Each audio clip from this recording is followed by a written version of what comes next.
Recording in progress.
Slides Okamati Homateo. I call this regular meeting on Tuesday, September 2nd, 2025 at 7 p.m.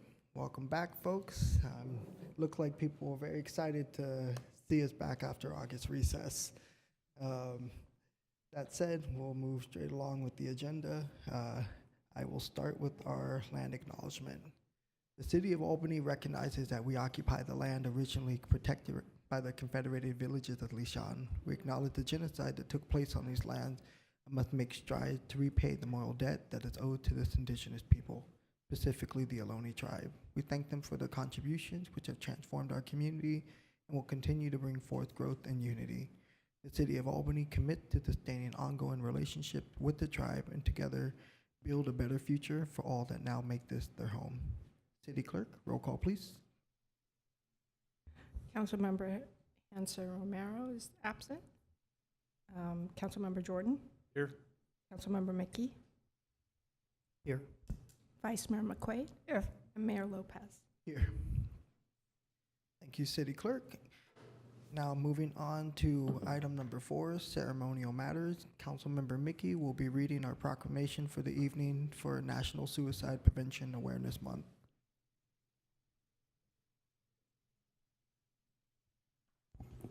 Thank you, Mayor. City of Albany Proclamation. In recognition of National Suicide Prevention Awareness Month, September 2025. Whereas September is National Suicide Prevention Awareness Month, a time to remember the lives lost to suicide, acknowledge the millions more who have experienced suicidal thoughts, and the many individuals, families, and communities that have been impacted by suicide. And whereas Suicide Prevention Awareness Month is also a time to raise awareness about suicide prevention and share messages of hope, promoting prevention resources available to the community. And whereas the goal of Suicide Prevention Awareness Month is to learn how to help those around us and how to talk about suicide without increasing risk of harm. And whereas suicide is a complex problem with no single cause and no single solution, suicidal thoughts can affect anyone regardless of age, gender, race, sexual orientation, or identity, income level, religion, or background. And whereas approximately 1 person dies by suicide in the US every 11 minutes, and whereas suicide is the 11th leading cause of death among adults in the US, and the 2nd leading cause of death among people aged 10 to 34, and whereas education tools for suicide prevention are available through Crisis Support Services of Alameda County at www.crisissupport.org, and the Substance Abuse and Mental Health Services Administration at www.samhsa.gov. Through these organizations, anyone can learn how to support someone considering suicide. And whereas a nationwide 3-digit number, 988, for mental health and suicide crisis has been implemented, connecting people in crisis with trained crisis counselors in the 988 Suicide and Crisis Lifeline Network. And whereas the 24-hour Alameda County Crisis Line is 1-800-309-2131, where trained crisis counselors are available to receive crisis calls and give support. And whereas the City of Albany publicly states and places our full support behind local educators, mental health professionals, recreation leaders, public safety personnel, and parents as the partners in supporting our community in simply being available to one another. And whereas local organizations like Crisis Support Services of Alameda County and the national organizations like the National Alliance on Mental Health and the SAMHSA are on the front line of a battle that many still refuse to discuss in public, as suicide and mental illness remain too taboo a topic to speak on. And whereas every member of our community should understand that throughout life's struggles, we all need the occasional reminder that we are all silently fighting our own battles. And whereas the City of Albany would like to acknowledge and recognize this Crisis Support Services of Alameda County for their ongoing commitment in the county to reach out and offer support to people of all ages and backgrounds with a broad range of counseling, education, prevention services in a safe environment. Its 24-hour crisis hotline responds to more than 65,000 calls each year. Now therefore be it proclaimed, the Albany City Council does hereby recognize the month of September 2025 as National Suicide Prevention Awareness Month in the City of Albany, and encourages all residents to take the time to inquire as to the well-being of their family, friends, and neighbors over the next few days, and to genuinely convey their appreciation for their existence by any gesture they deem appropriate. A simple phone call, message, handshake, or hug can go a long way towards helping someone realize that suicide is not the answer. Signed, Robin D. Lopez, Mayor. Thank you, Councilmember Mickey. We do not have a single individual receiving tonight's proclamation, but I think it's appropriate to extend the proclamation be received by the community as a whole. I'll also just share really briefly that this is a proclamation that's near and dear to my heart. In 2 days, it will be the 15-year anniversary of which I've lost my best friend by suicide. And around this time of the year, I'm always very physically weak, and might explain as we go through the duration of this meeting why I'm a bit less talkative or vocal or strength in my voice as usual. But by all means, still okay. It's just a rough time of the year. But I'm happy that our city makes a point to emphasize and acknowledge this month. In the spirit of acknowledgement, I also, if it's okay with you, Councilmember Mickey, would like to pass the mic to you to perhaps acknowledge what we are all wearing today. Yes. Thank you, Mayor. Some of you may have seen me in past meetings or out in public. I often will be wearing this ribbon with purple and teal. It is a suicide prevention and awareness pin, and it's to honor youngest son who took his life in 2020. I will also sometimes wear a semicolon button with both the teal and purple colors, and that's to signify that I am here to speak for those who can't speak anymore, in particular for my son. And also to show the community who know what this symbol means, that if you are a suicide survivor, and this is a term that I came to learn, well, I wish I hadn't learned it the way that I learned it, but suicide survivors are those who are left behind after a friend, family member, or colleague commits suicide. And it is to signify that for those who are silently suffering as a suicide survivor, that I am open to talking. That if you need someone to talk to, that I am there and I will talk to you. It's not easy, but I recognize that for my wife and myself and for our family, it was important to know that there were people out there who were both experiencing the same sense of loss. Everyone's recovery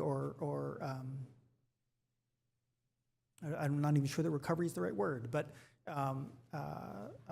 sense of loss and the stages they go through grief varies. And I just wanted to be able to acknowledge that there are people in the community who are open to talking to someone. Privately reach out if you would like, and I'm happy to meet with you. I also wanted to mention that there was some great information in the proclamation. My wife and I, for the last 2 years, although we're not sure that we'll make it this year, have attended a program in Marin County, and they have this whole month, they have a series of events, and that information can be found at tiny.url/SP month, and that'll take you to their website where they have a series of events for those who are survivors of suicide. Thank you, Councilmember Mickey. Do we have any other comments on the proclamation from folks here at the dais? I'll just say that back in May, we had a proclamation for mental health awareness month, and at that time, I think we presented a lot and we opened up a lot about ourselves here on council, and I think that really did in that moment help humanize who we are. But in some weird, strange way, May happened to be the birth month of the best friend who I had referenced earlier, and then Suicide Prevention Month happened to be the month in which he had passed away. And so it's always a strange second half of the year for me. But I'm thankful that we have very supportive folks in our community. Though we may be tiny, what I always say about Albany, if anyone was at the Congress member Latifah Simon's town hall recently, I had acknowledged, though we may be a small city, we are big in heart. And we have so much to give and so much to provide. And whatever difference of opinions we may have, or walks of life, or lived experiences we come forth with, I think that further contributes to the beauty of our community, and people always realizing and recognizing they're not alone in the way they think, the way they feel, that you're always going to find someone who could be part of your camp. With that said, I will close out ceremonial matters and move on to City Manager's report. City Manager. Thank you, Mayor. And Council, welcome back from your recess, which we all know isn't necessarily a recess. And I know how much work was underway, and I appreciate it, all the same as every recess that you've experienced. In addition, staff has been incredibly busy over the last month, and I'm proud to give you this update with regard to waste management and some of the challenges with rates.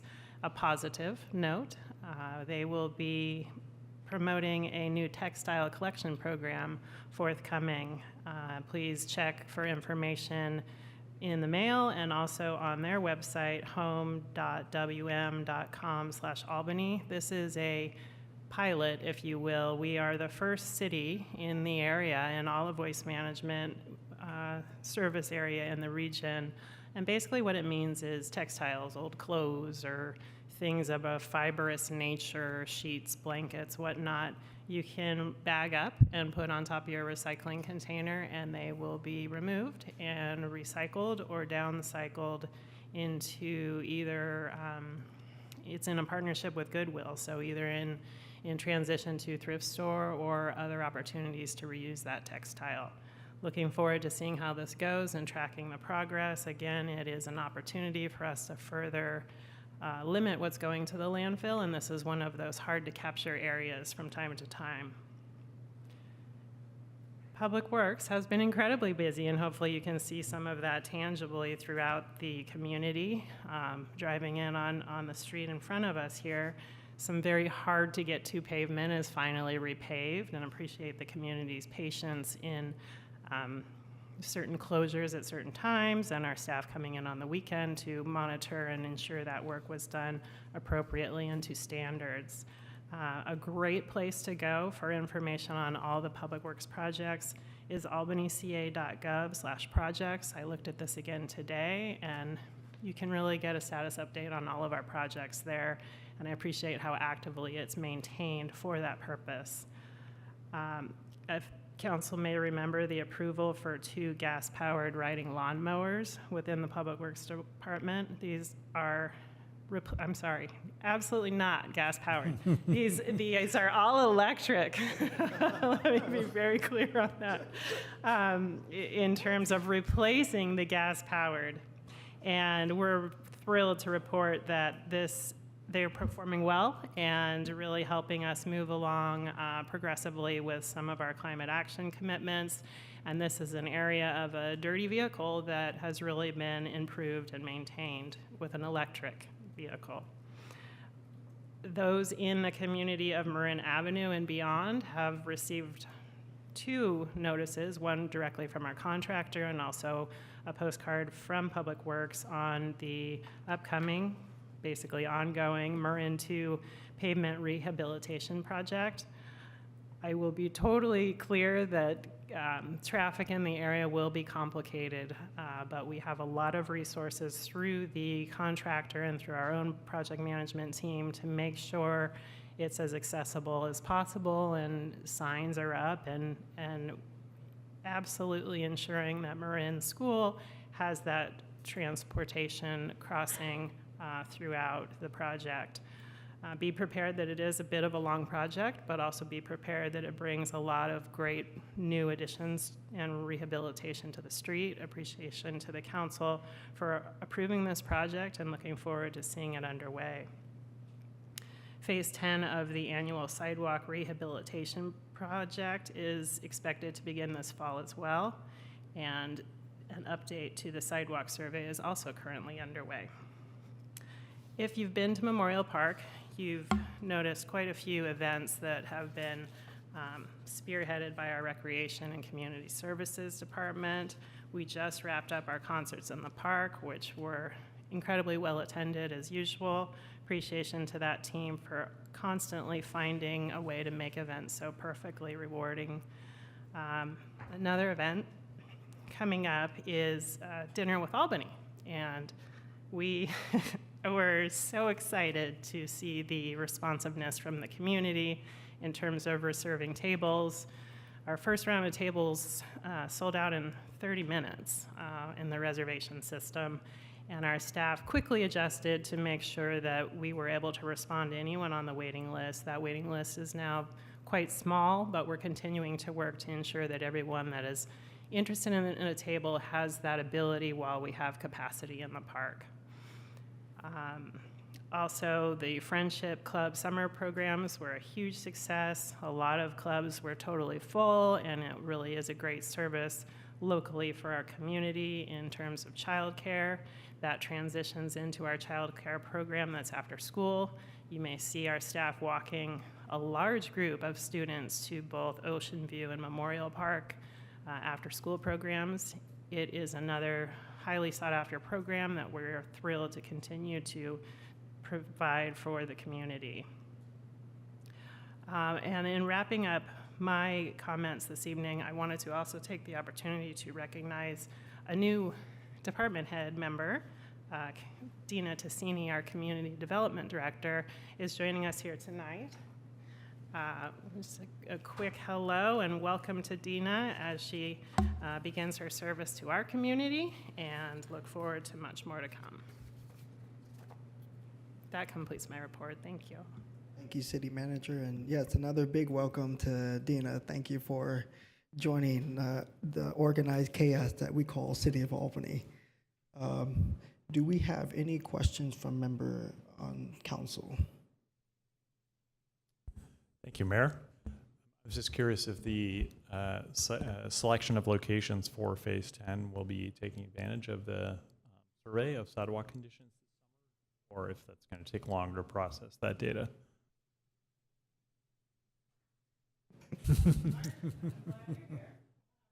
Public Works Director, respond to that. Yeah, I'm Mark Hurley, Public Works Director.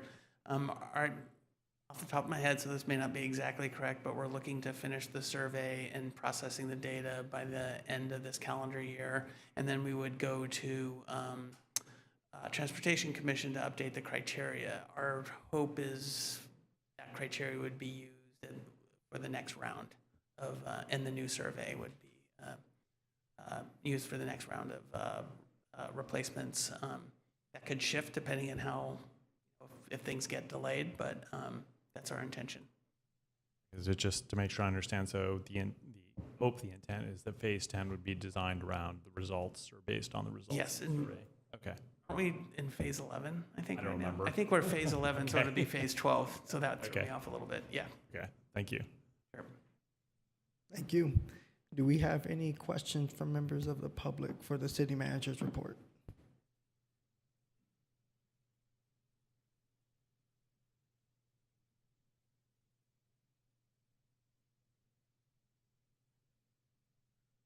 Good evening. This is Lucinda Young, Albany resident, also a member of the Albany Climate Action Coalition. Thank you, City Manager, for your report. Very happy to hear about the replacement of the gas equipment with electric. Great progress.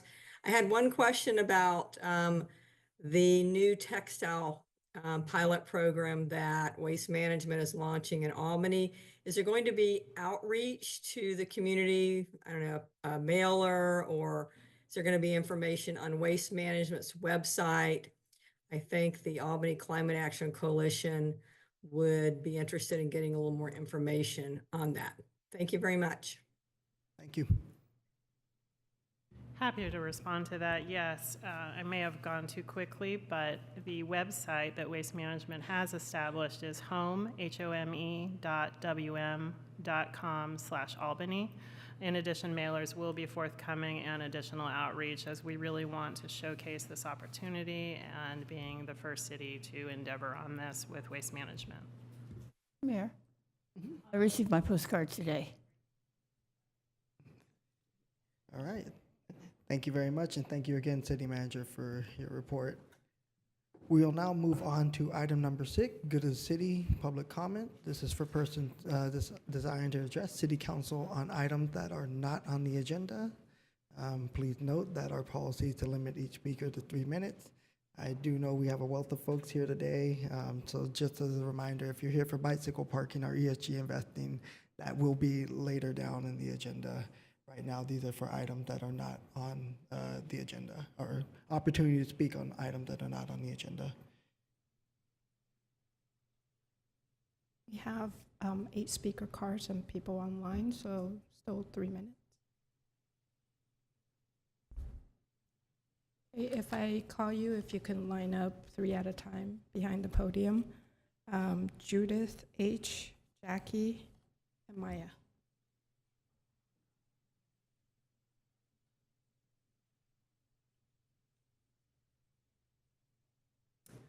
I'm Judith Heller, part of the community garden for many years. I'm the treasurer, very active. And I heard this little spot outside the community garden is going to become a volleyball court. So I'm here to advocate for the little patch of land that's open. It's very important to have just open land. You know, and I have seen things go on there that aren't pickleball, you know, gardening or picnicking, you know, baseball. It's just like a little patch of open space. Thank you. Thank you for your comment.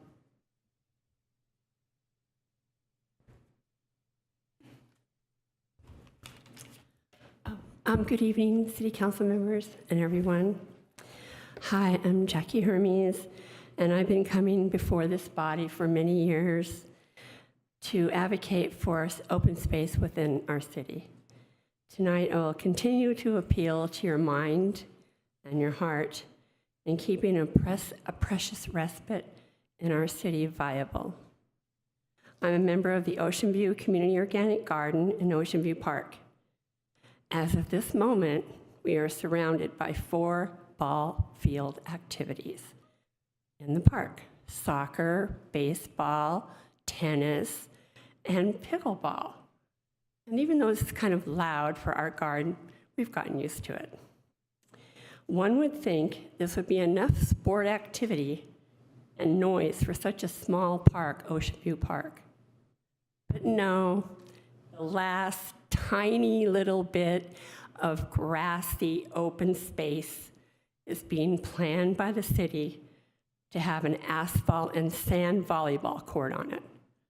Why must we cover every inch of land with toxic material over and over again?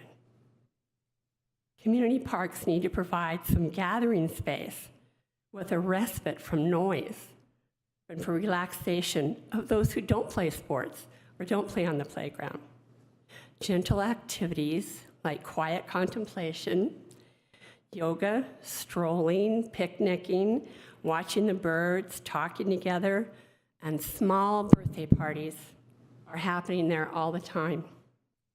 Also, circle games and classes held by the on-site childcare and other community members throughout the year. This small patch of grass actually mitigates the urban heat caused by the surrounding sport complexes. There have been also studies that reveal spending even a short time among some grass or some open space in nature can lower stress. The volleyball project would impact plant and animal diversity in the area, the surrounding quiet areas, folks gardening, and the creek right next to it. From all those volleyball tournaments, I'm imploring you, when the volleyball project comes before you, will you remember how this space is used in Ocean View Park and how people care about it? Also, you'll have an alternative. Peggy Thompson Pierce Park has lots of space and dirt already. How about Albany Beach? And what about Memorial Park? Thank you for your comment. Don't forget to come to visit this little green patch. After Maya would be Julie, Ishen, and Sharon. Good evening. My name is Maya. I'm a citizen of Albany for more than 21 years. I'm here to talk about the proposed volleyball court in Ocean View Park. It is I believe, an anti-environment, anti-nature, and anti-green project. If Albany is truly committed to environmental protection causes, then why is the city proposing more paving in a green area? Ocean View Park already has, as my friends earlier mentioned, a ball field, tennis and pickleball courts, a children's play area, and picnic tables. That is a lot of sports and recreation clutter in such a tiny space. It impacts parking also. The people in the community who come to enjoy this space have a right to a tiny spot of green where they can throw their picnic blankets and enjoy a quiet moment in nature. Now it's being proposed to remove that patch and replace it with sand and asphalt. All that paving will also further endanger the redwood trees close by that are already stressed. Albany cannot lay claim to being pro-environment and being concerned about climate change effects if it goes forward with this project. I would like to urge the City Council to reconsider this project and to cancel it in order to save a tiny patch of green in Ocean View Park. Let's be serious about climate change and the environment. Let's not just resort to lip service regarding this very important matter that will impact future generations. Thank you for your time and consideration. Thank you for your comment.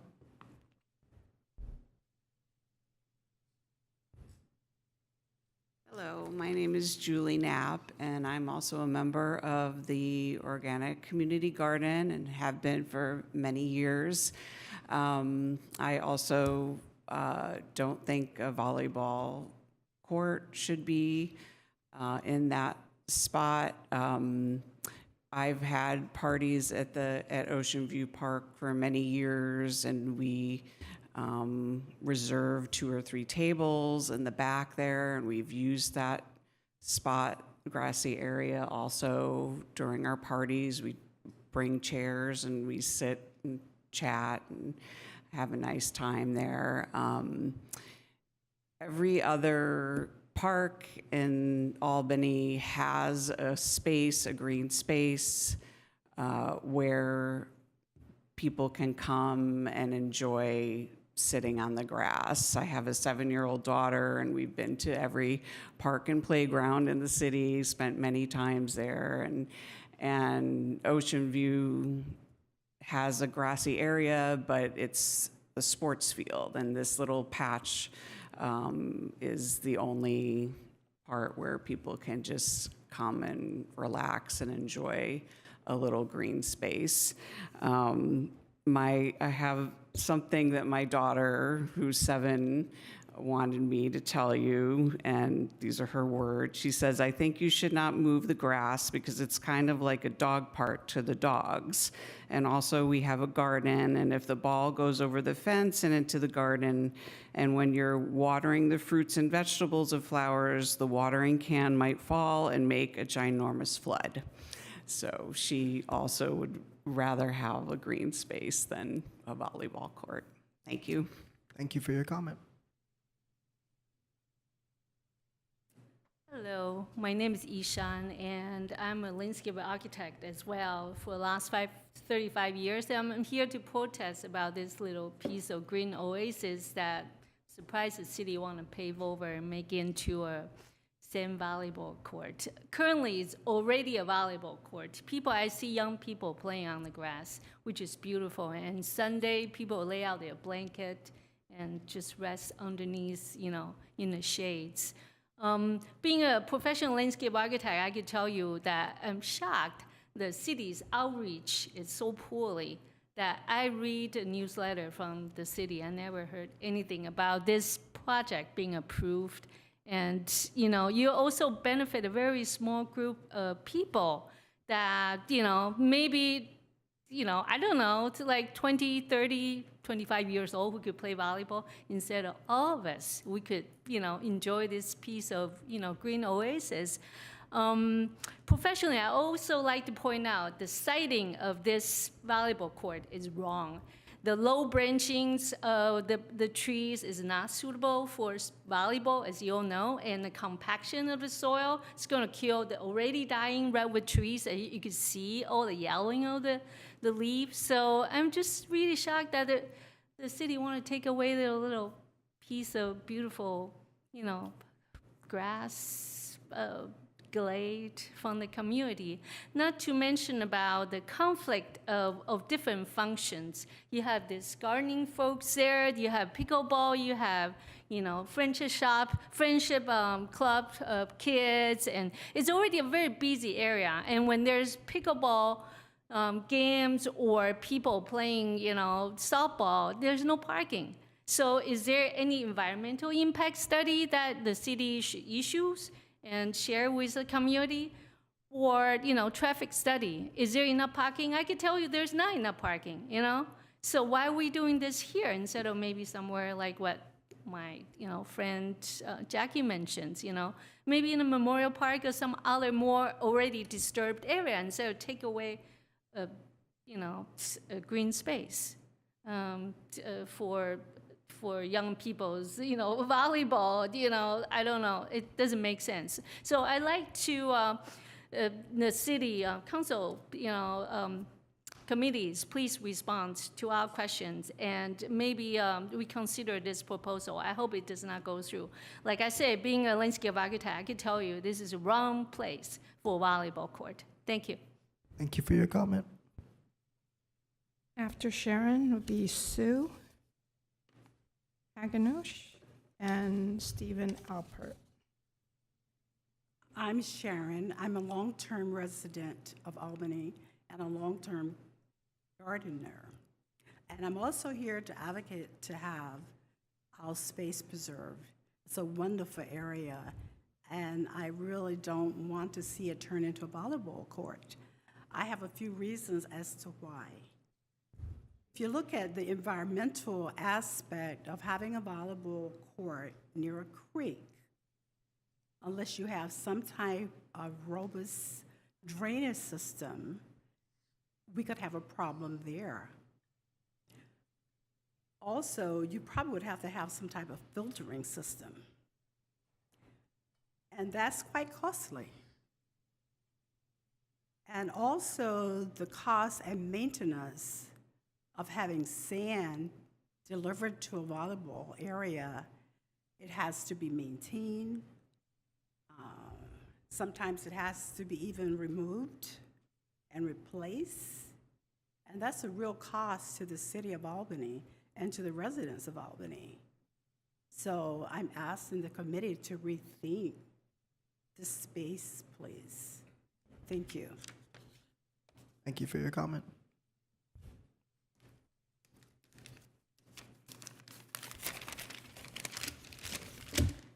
Good evening. My name is Su Lai. I'm also here to voice my objection to this volleyball court.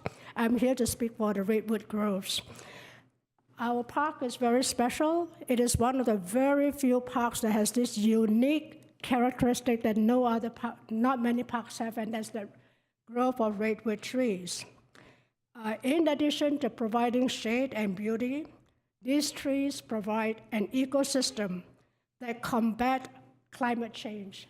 It sequesters carbon, right? It provides a habitat for biodiversity. Redwoods do not have deep tap roots. They're very shallow roots that spread 80 to 100 feet and goes about 13 to 16 feet in the ground. This extensive network, the roots have an extensive network that intertwine, and these massive trees need this network of roots to support the trees against winds, floods, prevent erosion, maintain air and water quality. Early explorers to the East Bay would have seen towering forests of redwood forests up in the Oakland Hills, particularly navigation trees that served as landmarks for ships that were entering the San Francisco Bay. Those trees were logged extensively in the 1800s for development. Today, less than 5% of all growth forest remains, which are threatened by clear cuts, development, and agriculture. Redwood trees get moisture from the fog and the rain. I don't see any irrigation around those redwood trees that permeates into the ground. If having a volleyball court here means more asphalt, more paved surfaces, there will be less permeable surface for the rainwater to seep into the ground surface, and these trees will eventually die. You can place a volley court anywhere. These trees are living, they are massive, they are towering. They cannot be transplanted and expect to survive. So these trees are crucial for both our ecological health and environmental health. Thank you. Thank you for your comment.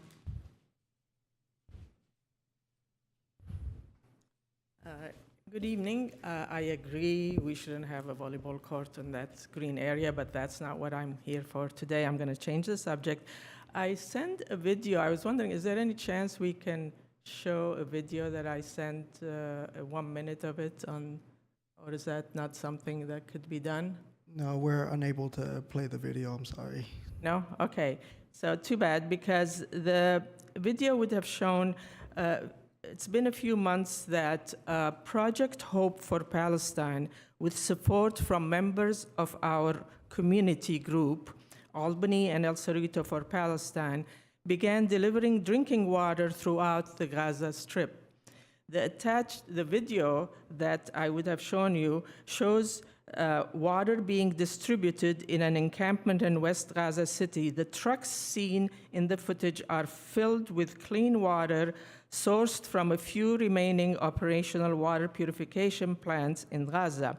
You will notice what's fun about it is that the trucks, there's a panel on the trucks with our Albany and El Cerrito for Palestine logo. So you can see it, Albany in Gaza. Our group has been actively fundraising to help continue these water deliveries in the thousands to thousands in Gaza in need of clean water or any water every day. Thank you. Thank you for your comment. Stephen and Celeste.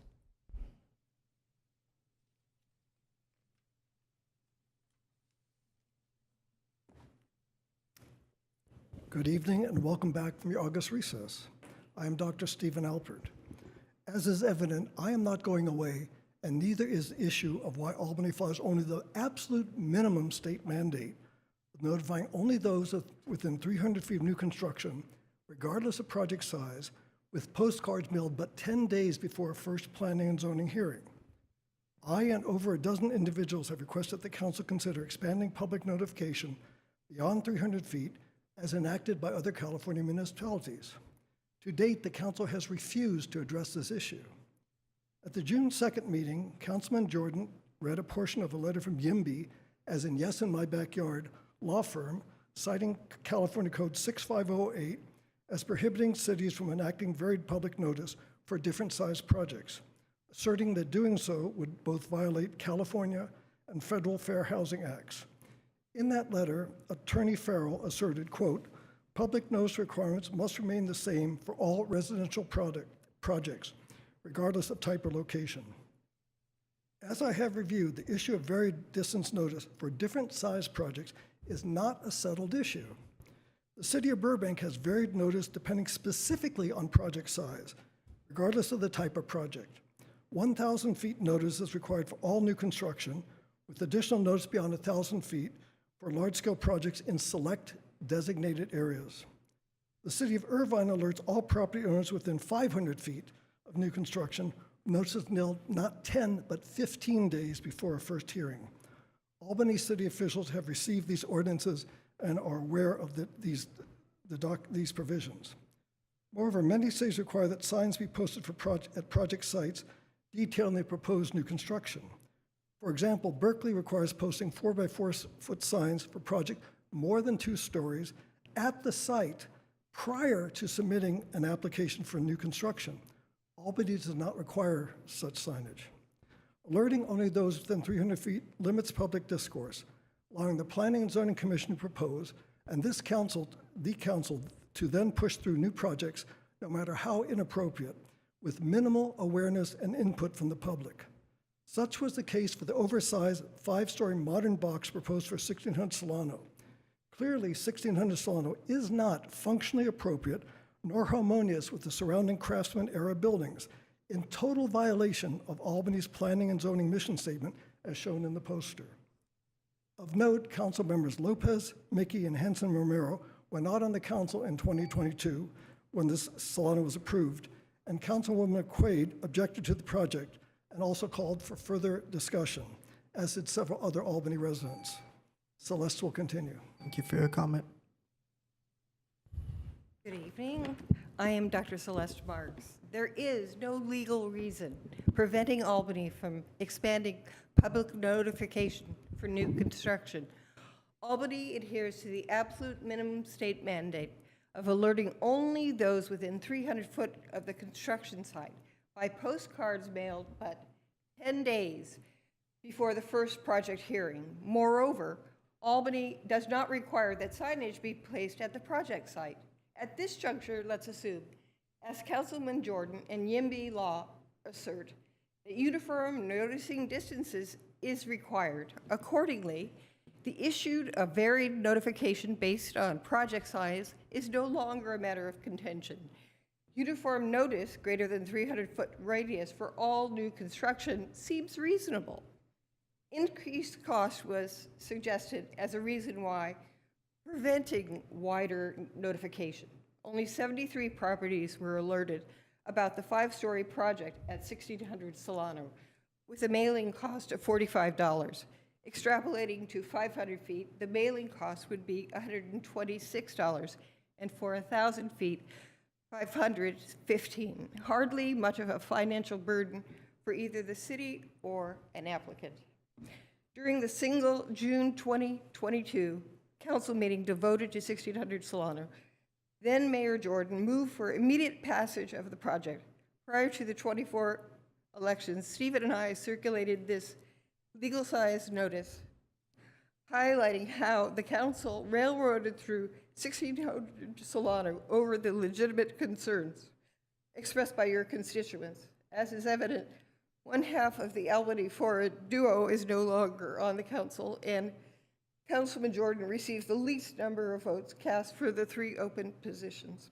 Albany residents appear to have registered their displeasure at city officials who disregard their concerns. As again, council members Lopez, Mickey, and Henson Romero had no role in 1600 Solano, and then Councilwoman McQuaid appropriately called the project disappointing.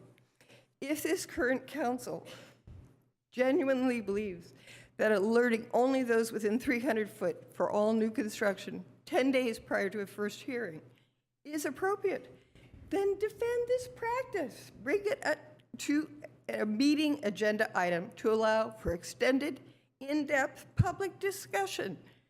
Albany deserves better than the absolute minimum. Thank you for the opportunity to address this council. Thank you for your comment.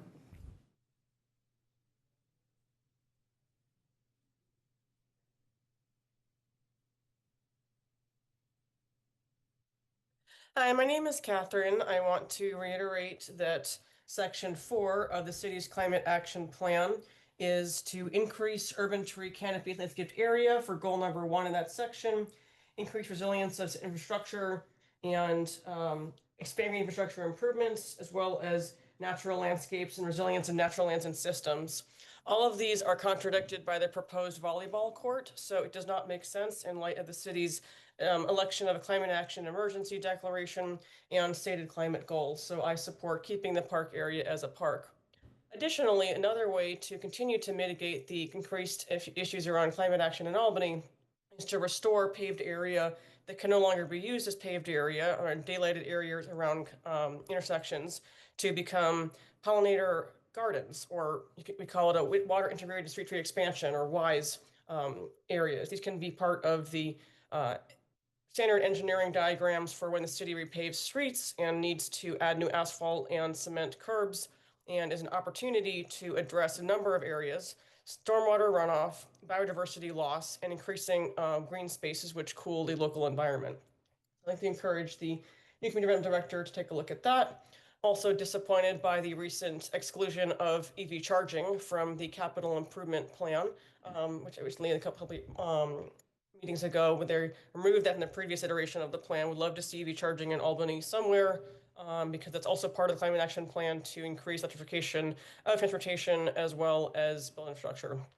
Thirdly, I want to encourage the city council to bring up a resilience hub at the community center, or some sort of electrification plan for it at a minimum. It is contradictory to our climate goals to teach people how to cook on gas stoves and also have an induction cooktop lending program. Thank you for your time. Thank you for your comment.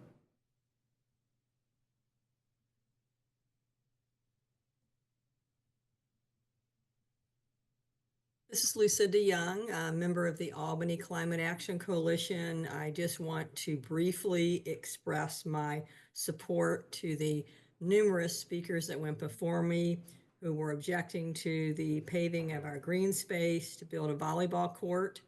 And as the previous speaker spoke, this is inconsistent with our CAP, Climate Action Adaptation Plan, in particular, the direction and the CAP to expand green infrastructure and foster resilient natural landscapes.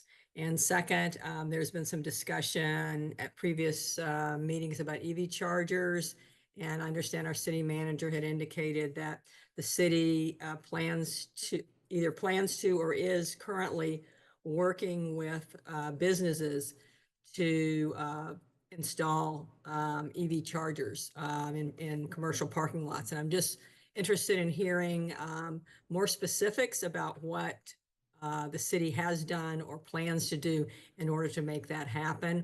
The one public EV charger we have on Solano Avenue behind the pizza restaurant is no longer there. I'm not sure what happened to it. I'm not sure if it's been temporarily removed or what. But once again, we have a real shortage of EV chargers in our city, which poses an extremely difficult situation for people who live in multifamily housing. Thank you. Thank you for your comment. All right, that concludes our public comment portion of this meeting. We will move on to item number 7, consent calendar. Calendar items are considered to be routine and can be enacted by one motion unless any particular item is pulled by council or a member of the public. Does anyone from council wish to pull an item from the consent calendar? Does anyone from the public wish to pull an item from the consent calendar? Not seeing any. I'll move consent. Thank you. Looking for a second. I'll second. Thank you. City Clerk.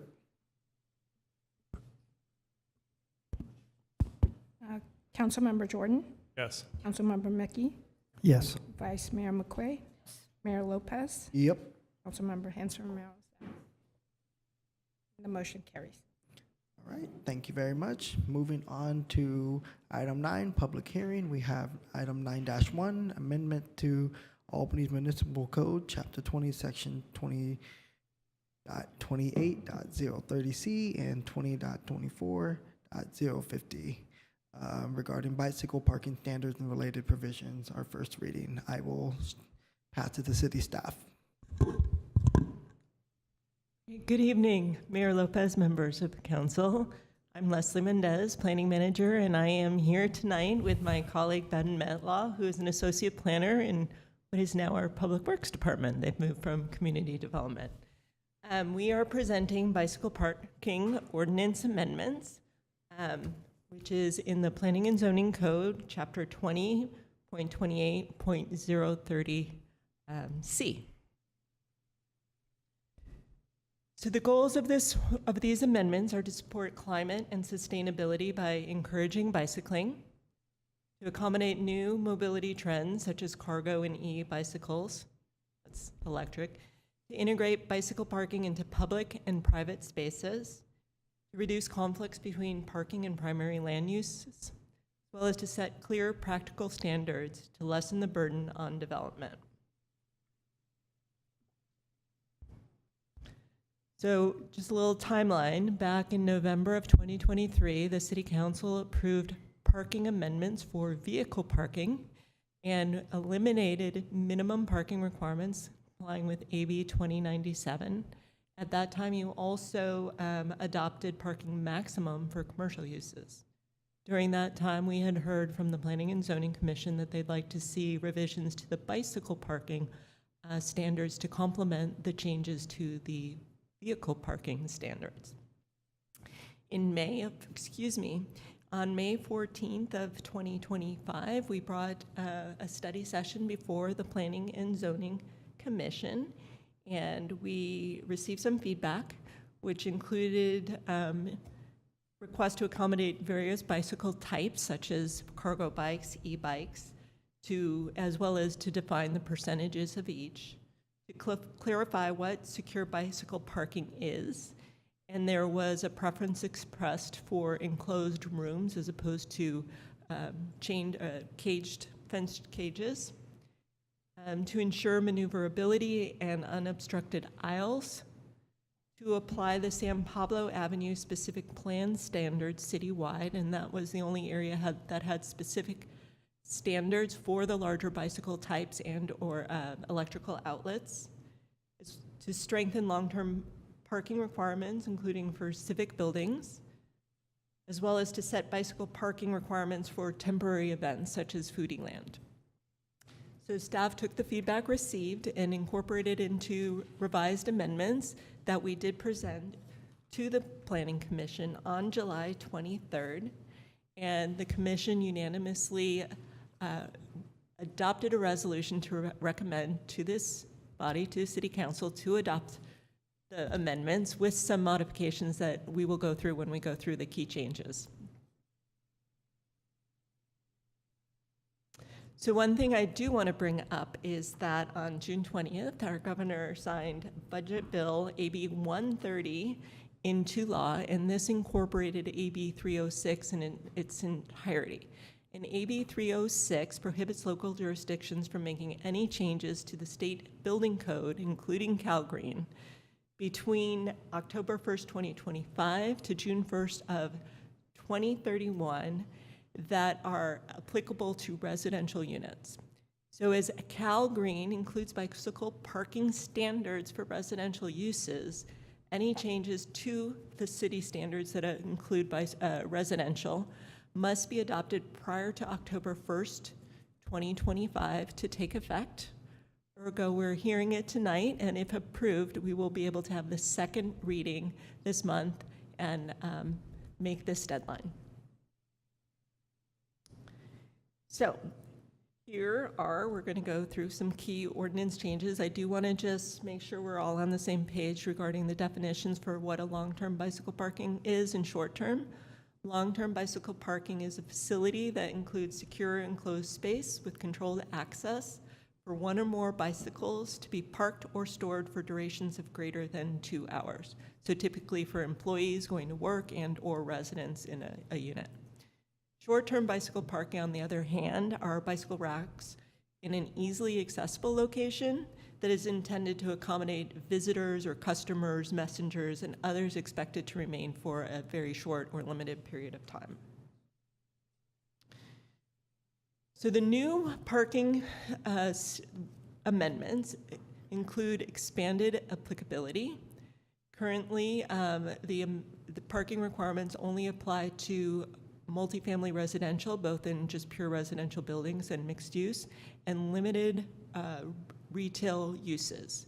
So the new proposal is to expand this to all new commercial, public, quasi-public, industrial, mixed use, and multifamily developments, and that would be for new construction, as well as previously mentioned, to apply it to temporary events such as Foodie Land that have attendees of at least 1,000 or over 1,000 folks.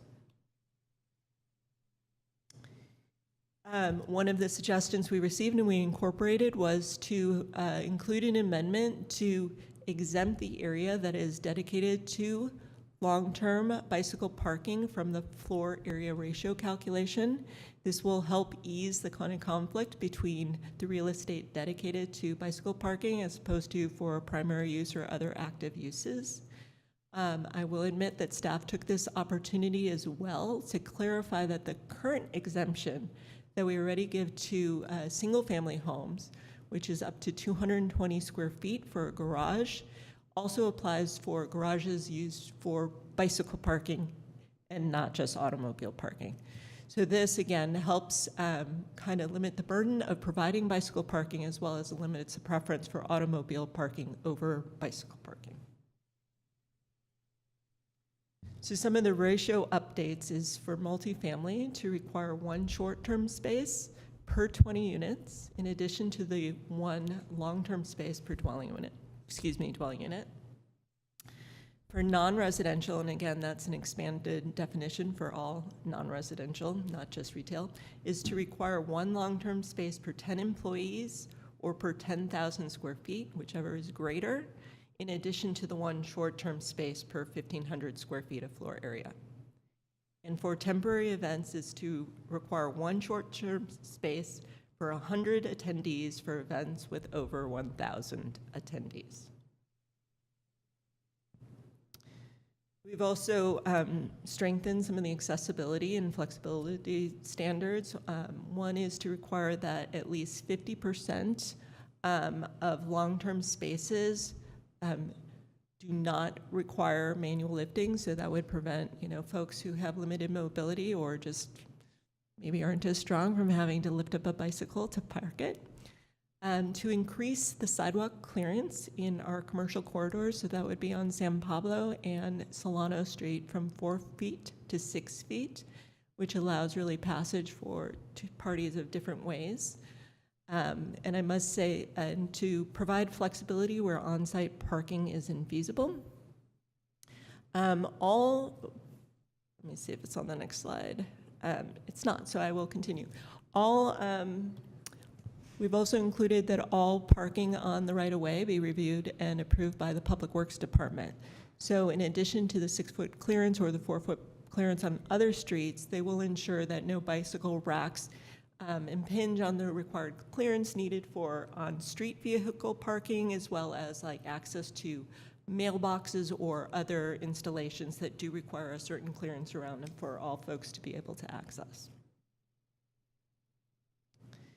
So as mentioned, we have expanded what were previously, or hopefully just previously, the San Pablo Avenue specific plan standards citywide, and that includes providing 20% minimum of long-term spaces available to accommodate larger bicycles, and that would require like a 10-foot length over the 6-foot length, and to have a minimum of 20% of the long-term spaces have access to electrical outlets to serve e-bicycles.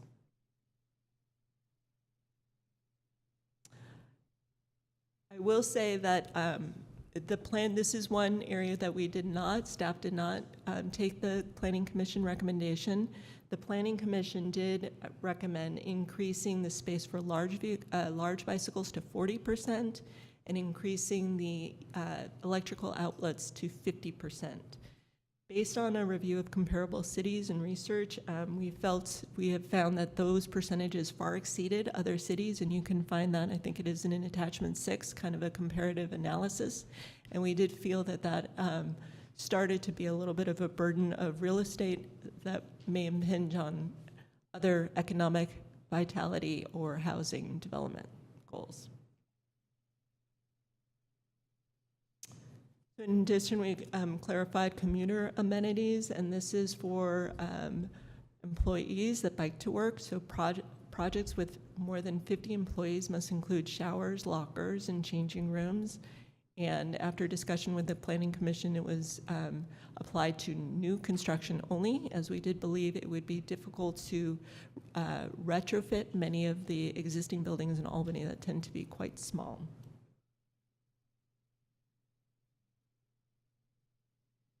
The revised ordinance also establishes new administrative regulations for the design, placement, and installation specifics for bicycle parking. So these regulations, we have a draft that we included in the application packet, which was attachment 5. So they will be developed and published by the Community Development Director. And by having these as administrative regulations and not directly as part of the ordinance, it allows the flexibility to respond to changes in technology, best practices, and or just to adapt to what we're finding kind of on the street as you will, like what is working for us, what isn't, do we need more, do we need less? So before I do get to recommendation next steps, I did want to mention that we did receive 2 comments, letters from the public. And both of them, in the administrative regulations, we have encouraged galvanized steel for bicycle racks, and we discourage those that are painted or powder coated. And both letters wanted to support the painted or powder coated racks, because these are the racks that you'll find throughout the city, the bicycle parking racks that are provided by rollers and strollers and installed by the city. In addition, one of the commenters also wished to increase the amount of long-term parking spaces for multifamily buildings over the 1 per unit. So these proposed amendments do align with many of our policies. So just both transportation policies and housing policies to encourage car-free living. The active transportation plan has a goal for connectivity, and the climate action and adaptation plan, which is a goal to reduce VMT via active transportation, which these amendments would support. The staff recommendation is to introduce and waive the first reading of the ordinance number 2025-05 related to bicycle parking with the following modification. which was gratefully pointed out by Councilmember Jordan. There was a typo, or is a typo, in 2028-030C4C at the end, where it says, "and changing facilities to support and active transportation." It should just say "to support active transportation." So staff recommendation is to move forward with that modification for the ordinance, as well as to provide feedback on draft administrative regulations that were provided to you all. And before I turn it over to questions, I do want to mention that Commissioner Jordan also had some suggestions for modification, and staff is amenable to all of these, but they are for council discussion and deliberation and decision. Oh, for first next steps, let me get there first, sorry. The next steps is hopefully on September 15th, we will be having the second reading of this ordinance. We are hoping to bring the administrative regulations to the Transportation Commission, which is being held on September 25th. And then, assuming all goes well, we will also publish the administrative regulations before October 1st, so by the end of this month. Now back to the amendment. So I wanted to put these in writing because I am a very visual person, so sometimes I'd like to see what people are recommending. So these are, I'm sure Councilmember Jordan will bring them up and discuss them in more detail, but one is to require 1.5 spaces per dwelling unit when there is 2 or more bedrooms in that dwelling unit. One is to round, when you're calculating the number of bicycle spaces required, is to round that number up instead of rounding it down as currently specified in the ordinance. The third is to switch what I believe is 4B, lower Roman numeral 2, which discusses the right-of-way clearance requirements, with 4B3, which is the public works review and approval required for all racks in the right-of-way. So that would put the public works review ahead of the section on the right-of-way clearance. And finally, temporary events should apply when there's 1,000 attendees at one time and not just total. So for an event like, I don't know, Foodie Land that lasts all day, not calculating how many clicked in from whatever 8 a.m. to 6 p.m., but if there are that many at one time. And then regarding the administrative regulations, also not to discourage the painted or powder-coated racks. And then the next, I believe it was to move the number of parking spaces required for temporary events to the administrative regulations as well, just to provide, since they are new, to provide some extra flexibility and to modify it with more ease. And that concludes our presentation, and both Meta and I are here to answer any questions you may have. Thank you. Thank you very much for your presentation. Do we have any questions from council at this time? Leslie, thank you for bringing these forward. Really excited about the standards. We'll have some commentary on administrative regulations, but this is really wonderful. The questions were, in terms of attendance, how does an applicant estimate such a number? Is that based on event capacity, or is that something provided by the applicant? I'll have Ben answer the question. Okay, thank you. That usually comes as part of the permitting process, as I understand it. So if an event applies to have a 25,000 person event, then that's what we're estimating the number to be. Okay. So that's coming from the applicant. Okay. And then there's language about painted or powder coated finishes are discouraged unless proven resistant to peeling or wear over time. The question really is just who proves, how does one prove? This might be mute based on later conversation, but it is, I think, a question that I'd like to get out there.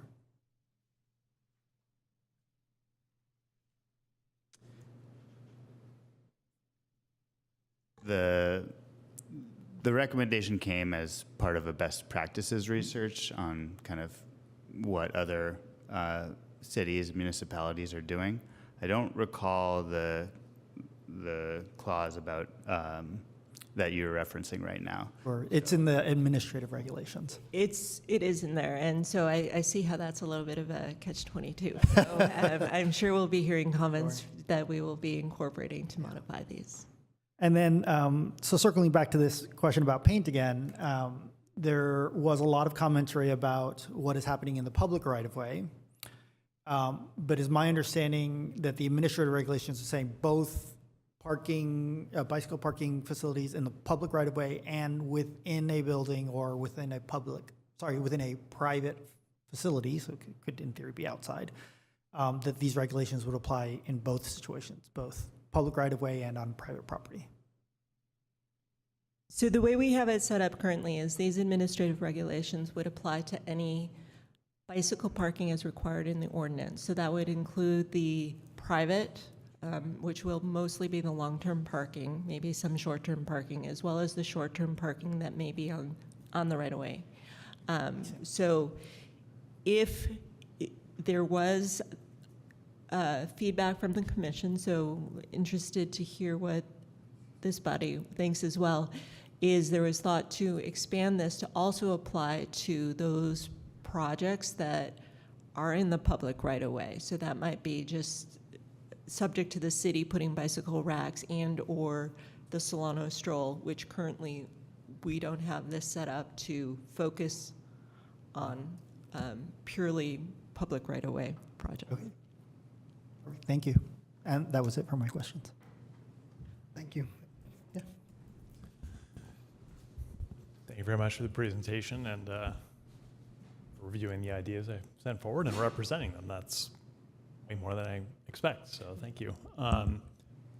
Is the 6-foot clearance, is that for rack without a bike parked at it or for rack with a bike parked at it? Very excellent question. The clearance should be with the bicycle parked, otherwise it wouldn't necessarily be a clearance. Okay, Yeah. Thank you. I just have one question left, and thank you for all the answers you gave me earlier today. I understand this is for new construction, but I'm wondering if there was any thought in the commercial district, if a building were brought down practically to the studs or something like that to rebuild, would that become a new-ish building and be under this, or would they still be exempt? Do you understand? No, what I'm I do. asking? So currently, the ordinance would be exempt. So we had originally had it for major renovations and or for buildings undergoing a change in occupancy type under the building code, which would really be the only time that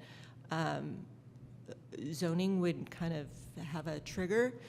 At Planning and Zoning Commission, there was discussion about that, and their recommendation and modification was to change that just to new construction. And a lot of that, again, came from the burden that might place on many of our buildings and many of our tenant spaces, particularly that are rather small and constricted to start with. And once you are starting to renovate a building, you have other concerns to deal with, such as ADA considerations that also take up more space. So based on the recommendation of the Planning and Zoning Commission, which staff concurred with, we limited it to new construction.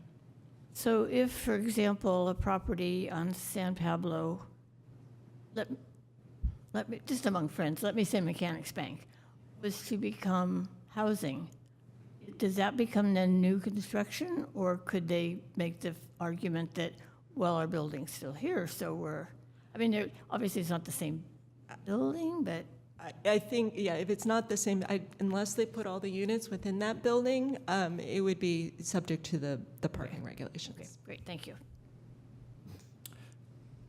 Thank you. And then I did have one question, but it looked like it's somewhat addressed, and we'll talk about it during discussion regarding the number of 1,000 attendees per event. And I was curious how that would be applicable to, say, something recent that we had at the library where weren't 1,000 people at once, but there were over 1,000 in total that came and went. So looks like we'll address that later as we discuss. So thank you for having that up and helping us get ahead of that.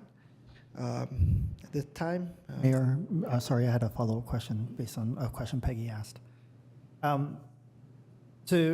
Leslie, you mentioned that at the commissions that there was discussion about not applicable to renovations.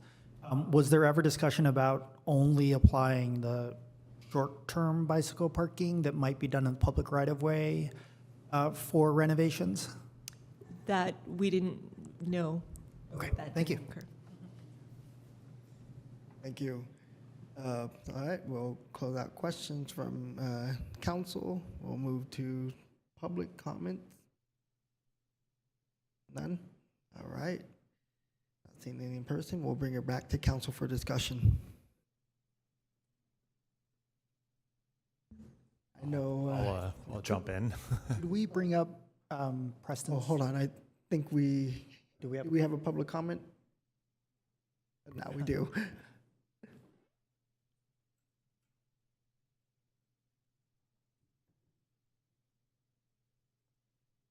Hi, my name is Brian Martin. I live on the 600 block of Adams Street. I'm about a half block from the Albany Bowl site. And I just wanted to make sure the city council does what it can to adopt robust off-street bike parking so that people in that kind of development with, I think it was 207 new homes to be built, were approved to be built on that one location. That they can get by with fewer or no cars, given that there won't be enough car parking spaces that were approved or that the developer asked for. And given that there's, as we've heard, there's no requirement for car parking in new construction and remodels and things like that around the city.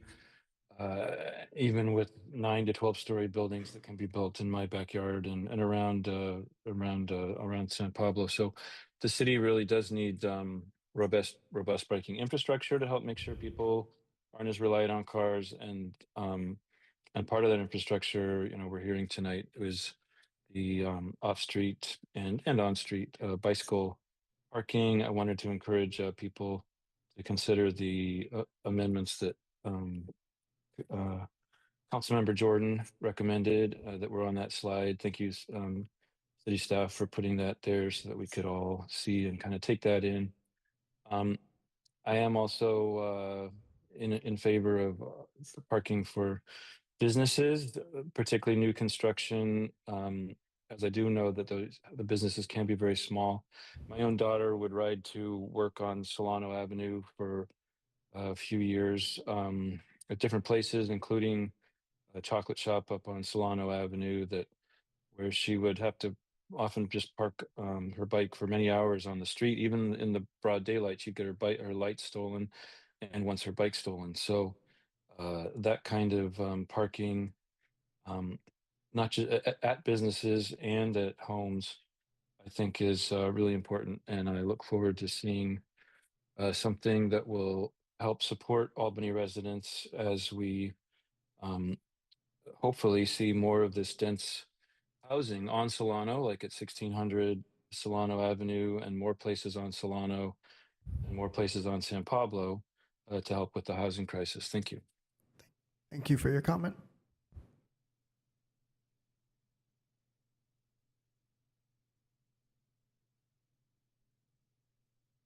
Yes, this is Lucinda Young.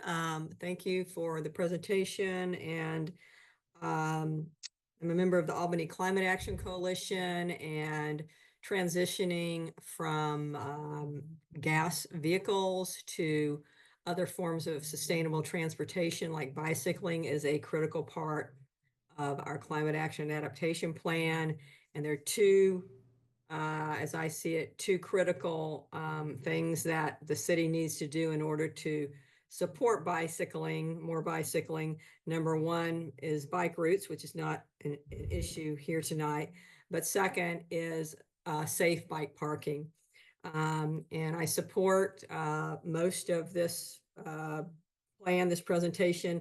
One concern I do have is that I think one long-term parking spot per unit is inadequate. You know, you often have at least 2 or more people living in a unit, and each one needs their own bicycle. So I think 1 is inadequate. I see that I think that 2 would be a reasonable amount. I do see that committee member Jordan has compromised and is asking for an increase or suggesting an increase of 1.5, which I think is an improvement.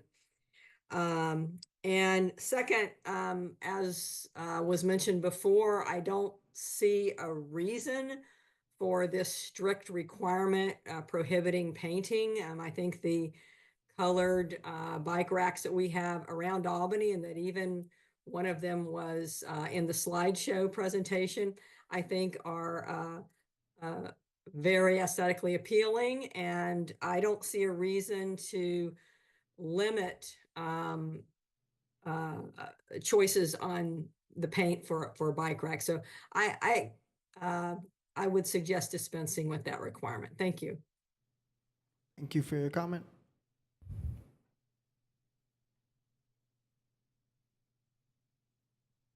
Hi there. Yeah, thanks for making all these bicycle parking mandates. It's really going to help us support our climate action adaptation plan. It does seem like there's too few parking spaces for families and apartments. I mean, if you have a couple and 1 or 2 kids, that's 3 bikes, 4 bikes, so 1 space per unit, even if it evens out, even if there's nobody if there's a family with no bikes, it still wouldn't even out. I live on Keynes Avenue in the 900 block, and there's tons of apartments, and I have a lot of neighbors who literally can't have bikes because they have no place to put them. I know Councilmember Mickey came to our National Night Out, and there was a couple that was talking to him and saying they wanted to get a cargo bike, but they had nowhere to put it, so they couldn't get one. Now, among the other details, I don't understand why you're discouraging the painter powder-coated finishes. I mean, they've really become iconic. As the previous commenter said, it was in your photo, two of the bike racks. These were funded through a partnership between Albany Strollers and Rollers and local businesses. And part of what local businesses liked and what Arts Committee and Planning and Zoning both wanted was that people can choose their own color. And so however it goes with their exterior, just their vibe, it was theirs. It was, it added a lot to the aesthetics, and you can't miss it when you're rolling through Albany. It's really clear. Hey, cyclists are welcome here, welcome to eat here. And if they were gray, you wouldn't even notice them. Like in El Cerrito, you don't even notice them. And they differentiate Albany from our surrounding communities. When you roll down Solano Avenue, one of our previous Parks and Rec staff members requested that we put a yellow bike rack at the border. So you see it at the eastern border on Solano Avenue. I sent you guys pictures of all these people smiling and jumping up and down, and they're happy because these bike racks look great. So they're not only practical, but they really are attractive. So here's something that is differentiating Albany from our neighboring communities. It's on the mural. If you walk into El Cerrito Trader Joe's, look up and to the right, and you'll see a bike rack on their mural. So that's pretty incredible. They've become iconic. So there's no problem here. It's only a positive. So please keep Albany a rainbow of bike racks. Thank you very much. Thank you for your comment.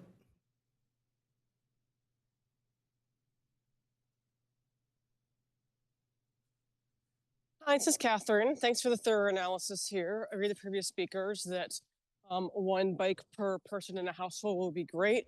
My household has 3 bikes, and definitely it's important to have bike parking for everybody who needs it with the families and the condos and the new housing and whatnot. Also wanted to share that as an e-bike owner, I'm hesitant to park my bike on the street due to its high value and difficulty of locking all of the wheels because of the way it's engineered. And having indoor bike parking, especially for larger bikes, is super useful and expands the area that folks who have more limited ability can park their bikes, go to work, shop, etc. As you probably know, bicyclists visit shops more frequently, making them excellent customers. They spend more money per month compared to car owners. So I wanted to say thank you for your work on this and great job. Thank you for your comment. All right, that concludes comments on this item from the public. We will now bring it back to council for discussion. And I know Councilmember Jordan's itching to throw some of his suggestions at us. So let's get to it. All right. So the suggestion of requiring 1.5 parking spaces per, yes. Can I ask that can we have Preston's recommendations? Yep. There was a slide that had, sorry, it's easier for me to track. Sure, yes, visual. As a planning director said, it's visual. As a geologist, I'm a visual person as well, so despite how much I talk. So 1.5 spaces per residence that has 2 bedrooms or more. How I came to that was I looked at the 4 multi-residence buildings that the council approved in the time that been on it, and this requirement would still be fewer spaces than each of those projects voluntarily chose to build and to design their projects with. 3 of those are by Trachtenberg Architects, which has done a large number of projects in Berkeley with bike rooms in them. And my experience with that firm, again, just around these projects in Albany, I found it to be, very professional, take data design to the data. And so given its experience with building these buildings, I thought, okay, so they're choosing to propose to their client putting this many spaces in.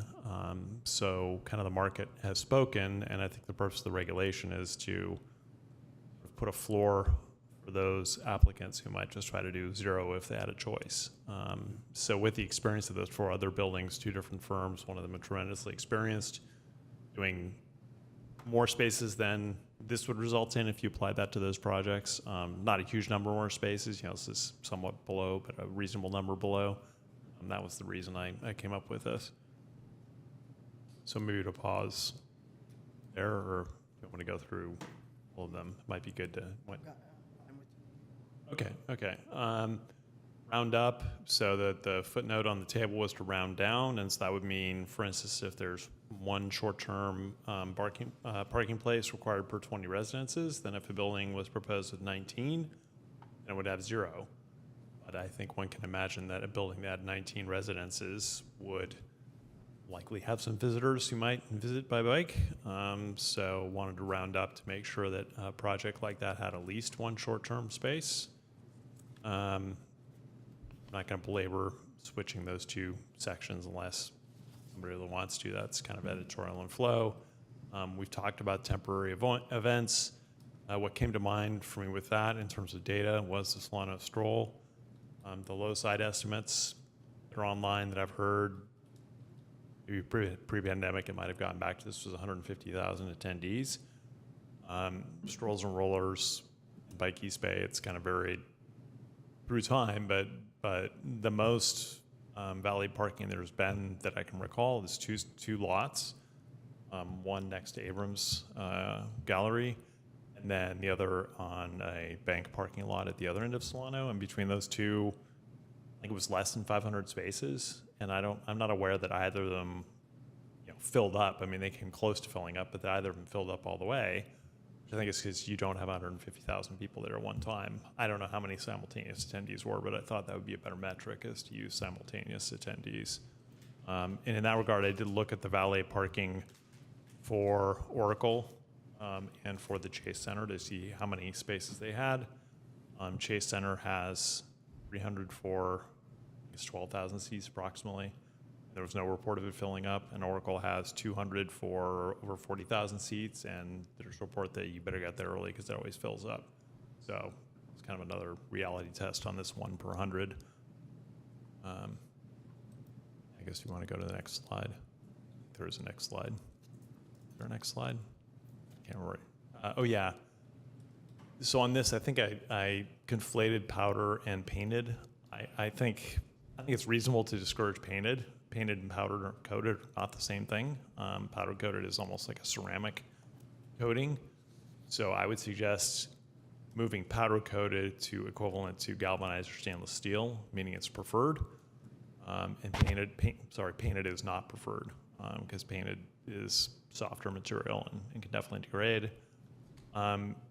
Thinking about this, I engaged with strollers and rollers and asked, where are the oldest racks, bike racks, and they told me where they were, and they were installed in 2013. I went and looked at them, and they're in, not perfect condition, but they're in really good condition. I mean, they faded a little bit. Some of them have very, very slight rust areas where the powder coat's been knocked off, but by and large, they're in pretty remarkable condition for 12 years. So I thought, okay, given the aesthetic advantage of them, they're not deteriorating so fast. I think that outweighs the aesthetic advantage. And then, as was mentioned, it seemed to me it would be useful to move the event bike parking requirements, the administrative regulations, because over time it may be that what is found is that at 1 per 100 they start filling up, and it's not enough. And maybe it needs to go to 2 per 100, or maybe 1 per 100 is not enough. It just provides staff more flexibility to take the experience year by year and make adjustments. Thank you very much, Councilmember Jordan. And aside from what Councilmember Jordan has shared, curious if anyone here else on the dais has any additional modifications. Yes, Councilmember Mickey. Yeah, and then Leslie, I'm looking to you because I'm definitely wish I had sent this as an email before council meeting.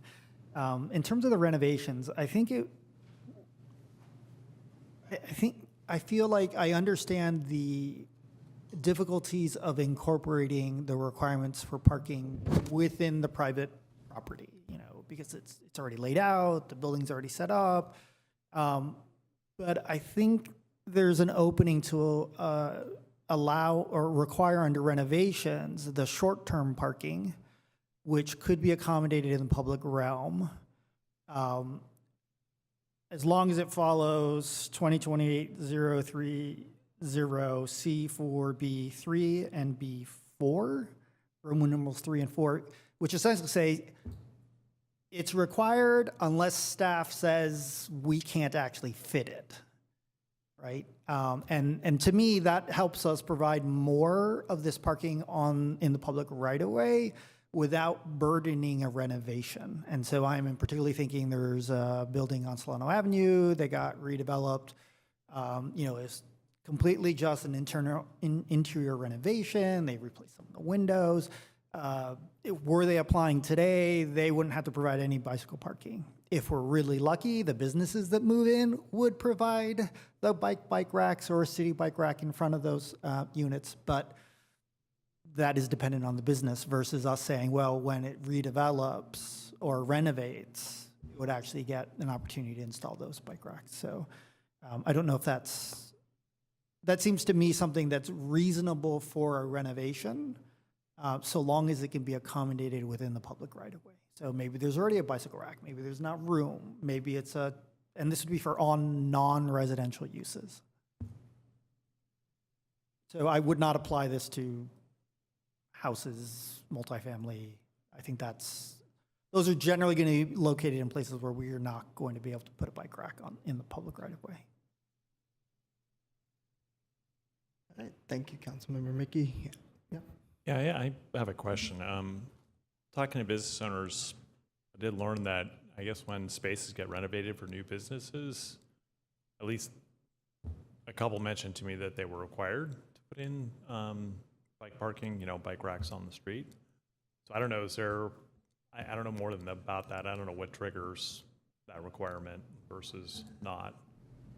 I mean, these businesses were like, a complete gut of the commercial space that existed. It wasn't an expansion of the space. The exterior walls stayed the same. They didn't increase the area, but it was a complete gut and change of business type. So currently, our ordinance does require applicability, again, for the limited commercial, for new construction, as well as when there's a change of use or remodeled commercial or mixed-use building. Okay. So, okay. So yeah, change. Okay. Thanks. Yeah. And that is not, sorry, and that is not changed in the language that is in front of us. Pardon? Sorry, that has not changed based on the language that's in front of us. It is changed. Currently, as proposed in front of you tonight, it would only apply to new construction. And so if you would like to add something along the line of what Councilman Member Mickey was saying, I just want to point out that we would not have a trigger just for a lot of these uses, so I would want to state when renovations trigger a building permit, or because if it's just a change of use, we will not see it. Yeah. So just to be when clear, when a building permit is pulled. Just a suggestion. Thank you. Yes, I understand what you're saying. I don't, so I'm looking to you. Well, you could have one retailer move out and another retailer in, and there's never a building permit pulled because nothing's yeah. Sure. And so staff would never know that happened, and it would never trigger the requirement. Yeah. Versus whenever a building permit is pulled, that's an opportunity to say, hey, there's a bicycle parking requirement. Right. Okay. All right. I'll go with whatever you suggest in this regard. Councilmember Mickey, I just want to, I think it should depend on the type of building permit. I am concerned, similar to, I think, things that were extracted related to use. We want to be careful about what we're requiring. So I was originally thinking just renovation. So tenant improvements is not necessarily considered a renovation. Right. So yeah, exactly. So I think we were looking for bigger renovations and constructions as opposed to a building permit. correct. If you need to pull a building permit because you need to move a water heater, Exactly. we don't want to require bike That's parking. exactly. And then the other comment I wanted to make, if you do move towards wanting to allow things in the city's right-of-way, similar to the existing parking that we have in the right-of-way, we would want to make sure we have the right to pull it at any time if there's a need.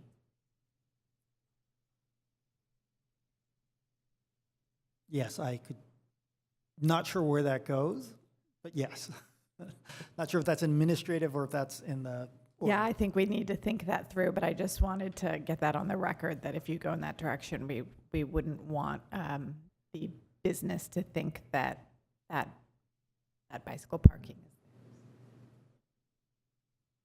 All right. Any comments from Vice Mayor McQuaid?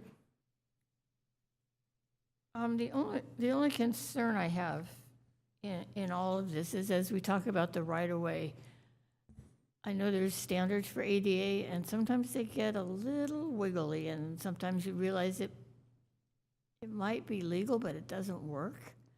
So I would recommend that some of these bicycle or bike racks, you really study where they're going and think about car doors opening, think about walkers, think about if I'm trying to get out of the car and get somebody out into a wheelchair, there may not be room.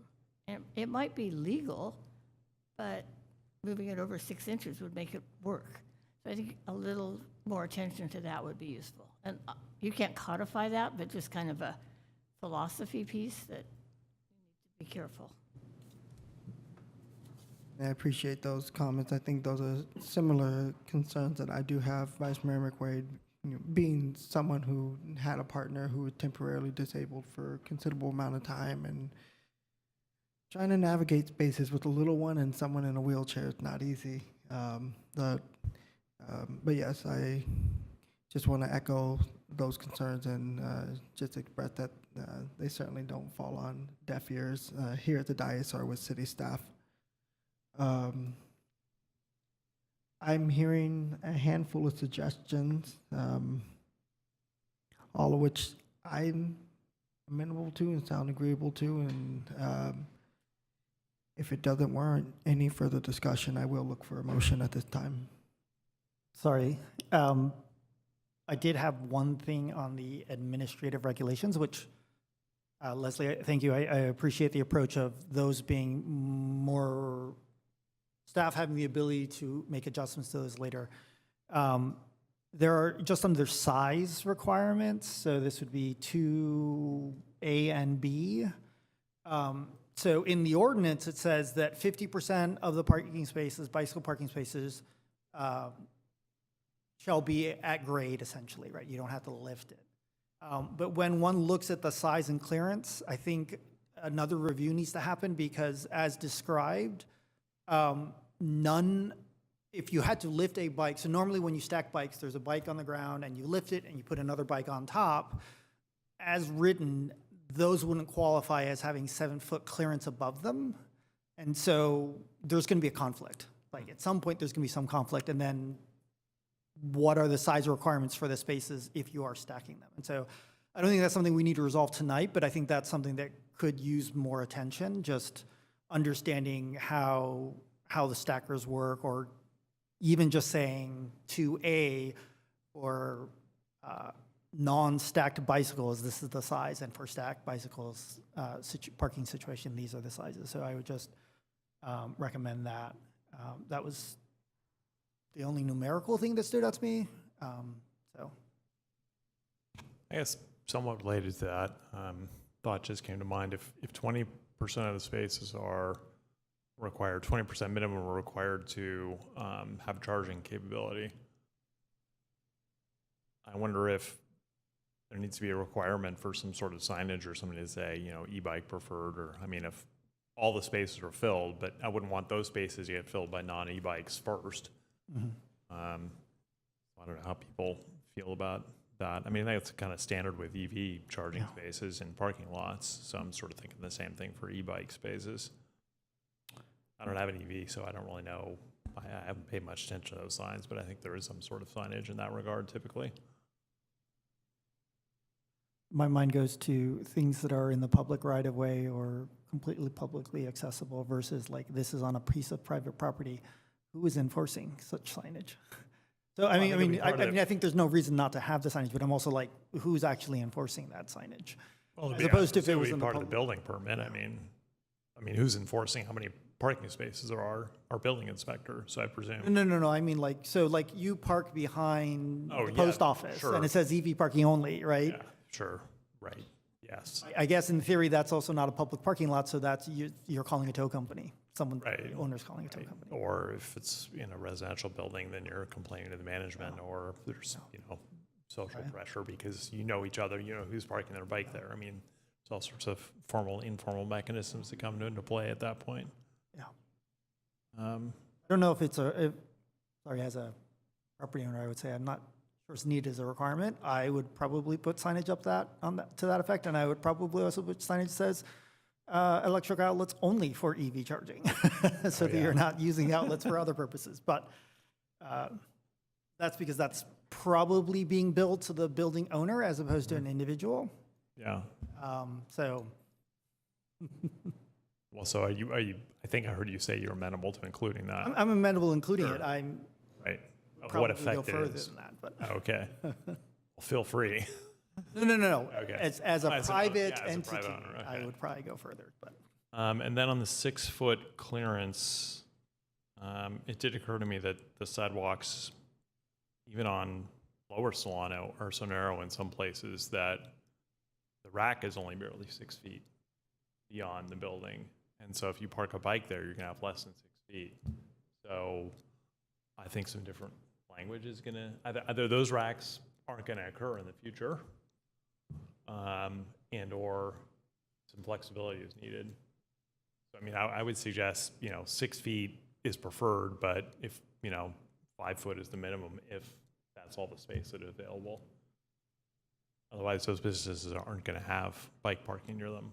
Like the one I measured was at Floor and Ferment.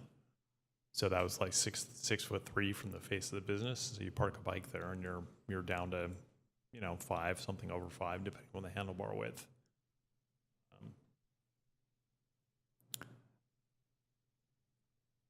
Staff, is this regulation on the specific number of 6 feet clear? And then it says 4 feet unobstructed in other districts. Is that something that can be moved to the administrative rules, or is that something that has to live in the ordinance? I'm just thinking of, Yeah. I don't know what the number is, because I do think there's going to be situations where it's essentially going to mean you can't put in the bike racks except at the corners. But I also don't know that. Bike rack, it's not just those racks, it's any rack. Yeah, and so like I may also mean that we have to remove bike racks that exist already. So like, but if that's in the administrative, we can stick with 6 and adjust it. But if it's in the ordinance, it sounds like that would be much harder to change. You can definitely move it to the administrative regulations. Okay. Right. Okay. I'm ready to make a motion. This would be to introduce and waive first reading of ordinance 2025-06 and the associated administrative regulations with the following changes. To the ordinance, changing the requirement, residences with 2 bedrooms and more in multi-residence buildings from 1 space to 1.5 long-term parking spaces. Rounding up the number of short-term and long-term spaces required rather than rounding down. In 4B, swapping the contents of Part 2 and Part 3 to improve the flow. Moving the calculation of the number of spaces required for temporary events to the administrative regulations, moving the clearance requirements for bike parking in the public right-of-way to the administrative regulations. I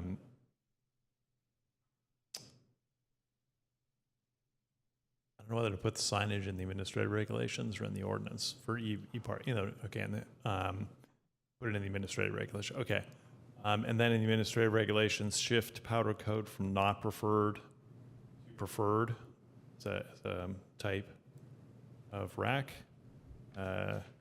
Change the basis for calculating the number of spaces at events from attendees to simultaneous attendees.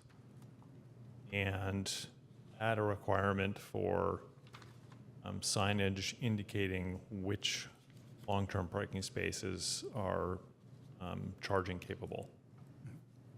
I got it all. And then the other one that I had proposed was for renovations, that short-term parking be required. Okay. Bicycle parking. Can we use the term substantial renovations? Yes, I will leave it to staff on the exact language on the renovation. Okay, for non-residential projects. For non-residential, correct. And that's for the ordinance. That would be in the ordinance, correct. Okay. So moved. Isn't it ordinance 2025-05? And didn't you say 06? Okay, I think I said 06, yeah. I apologize. Thank you. No worries. I was noting that Ann was ready to jump in there. Thank you. Might like 06 too. I will second that motion. Sorry, I don't. All right, thank you. City Clerk? Vice Mayor McQuay? Yes. Mayor Lopez? Yep. Councilmember Jordan? Yes. Councilmember Mekki? Yes. Motion passes. All right. Thank you very much. Mayor, may I ask for a small break? A short Yes, break? you read my mind. We will take a 5-minute break and reconvene by 8:51 p.m. Thank you, Mayor.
What did you do? What did I do? Brought some fire. I nearly violated the Brown Act yesterday. I started texting.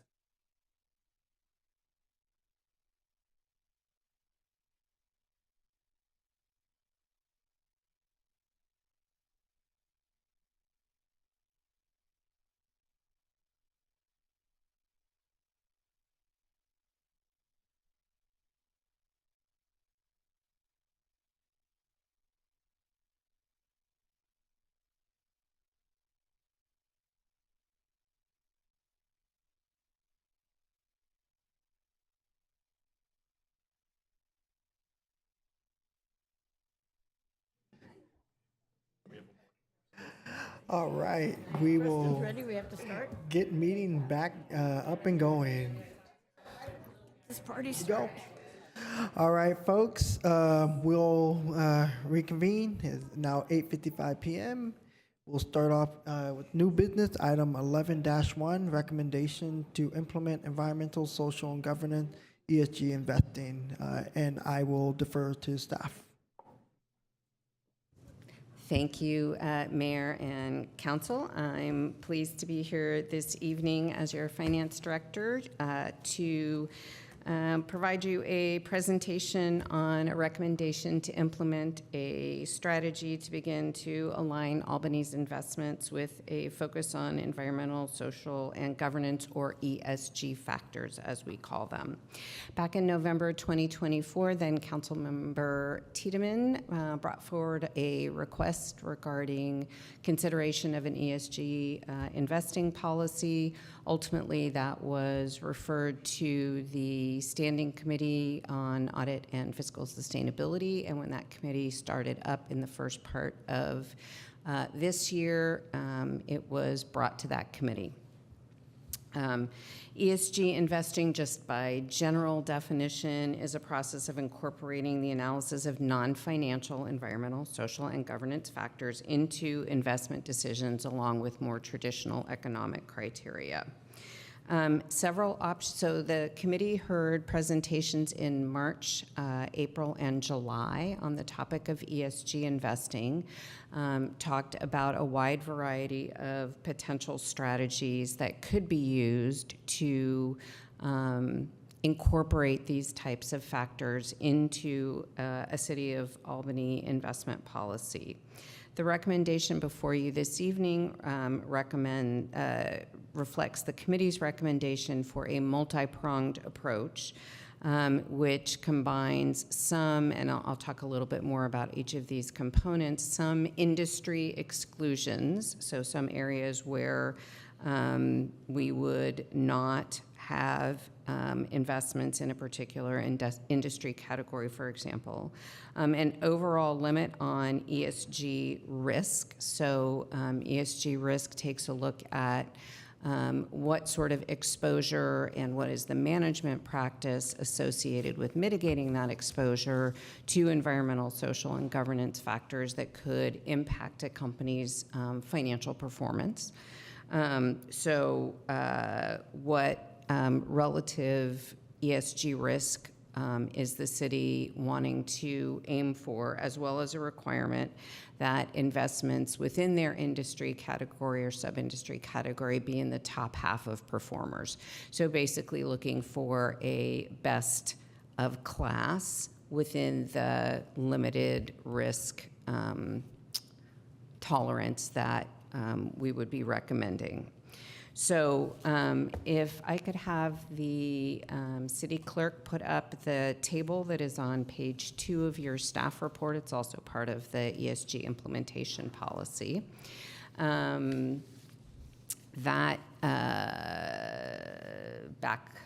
a page, yeah, that's the one. So, as I mentioned, there are a number of ways that ESG investing can be characterized, and this multi-pronged approach that the committee recommended really takes a look at each of these pieces. So that first criteria, for example, that would be part of the ESG investing policy are industry exclusions. And there was some conversation both from the initial request from Councilmember Tiedemann as well as by the committee that oil and gas, so energy services, oil and gas producers, and aerospace and defense, that those would be industries that would be, there would be no investments that would fall into those industries. So that would be a sort of a off-the-top first criteria, none in that category. I should provide some context to that. So PFMAM, our investment advisor, and Justin is here from PFMAM with me this evening, has a list of about 300 issuers that are authorized for PFMAM investing. This is a subset of the already sort of restricted pool of investments that are allowed by government code. So government code says local governments can only invest in certain types of investments, right? So we typically don't do equities. There are a lot of what I would say are often riskier investments that are just not allowed by government code for local governments to invest in. So of the categories that are allowed by government code, PFMAM has approximately 300 issuers that are approved for investment. And so each of these shaves a little bit away from the potential pool of that 300 or so. So the first is industry exclusions. It would be straight off the top. It would be those categories where no future investments would be made. To clarify, anything we're talking about with respect to these criteria are essentially forward-looking, so they would be in place effective September 1st if it's adopted by the council, and that would be forward-looking. For currently held investments that would no longer be authorized, we can look at them on a case-by-case basis, but typically they'll be held until maturity to ensure that there's no loss. If those investments could be sold without a loss, then there is the possibility to accelerate the movement away from them, but that's sort of a nuance that we would get to once we have a policy in place. So industry exclusions, first piece. Second piece, there are a couple of firms. Morningstar's Sustainalytics is one of the biggest in the industry that does essentially a third-party ESG risk rating. So again, this takes a look at what sorts of risks across the board in environmental, social, and governance, and what exposure might a particular issuer or company have to those risks, and what are they doing from a management and corporate perspective to mitigate those risks. So the less inherent risks that a company might come up against would reduce the score. Similarly, a strong corporate approach to managing those risks will also serve to lower those scores. Lower scores are considered better in the Sustainalytics model, so just for a matter of context. So the recommendation coming out of the committee was to keep the ESG risk ratings based on Sustainalytics ESG risk analysis at medium or lower, so less than 30. So the overall risk is moderate or less, but not greater than that.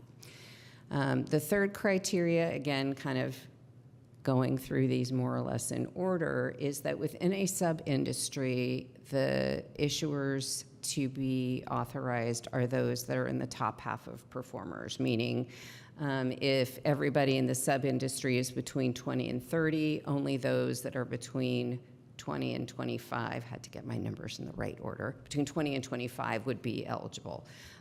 That's just an example of how those numbers would play out. But again, it's looking at a bit of a best in class as we go through these criteria. And then the last piece that's shown on this table really just identifies that these are the types of investments that are allowed under government code, that are the types of investments that would typically have an ESG risk rating. So there's some firms, some types of businesses that just don't have an ESG risk rating, so we would not apply an ESG risk rating to them. But this is there just to capture that those are the types of investments that would be essentially impacted by the criteria that are proposed. The goal with this multi-pronged approach is really to try to balance financial performance, ESG risk, and relative ease of implementation. There are lots of ways to make this vastly more complicated in terms of, trying to thread the needle across 12 zillion categories and really making it quite difficult to manage.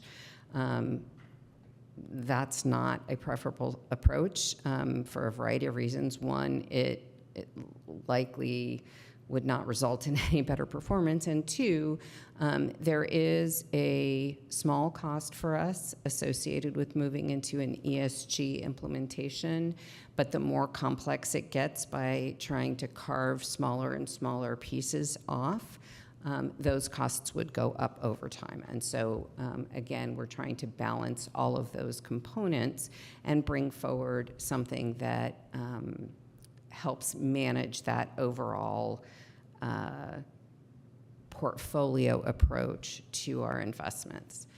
A couple of other things to consider. So what's before you this evening is a minor modification to our standing investment policy that gets reviewed every year, which just says, hey, we're going to do some ESG things, go see the ESG implementation policy. A separate ESG implementation policy, which captures essentially this table and talks through the pieces of that.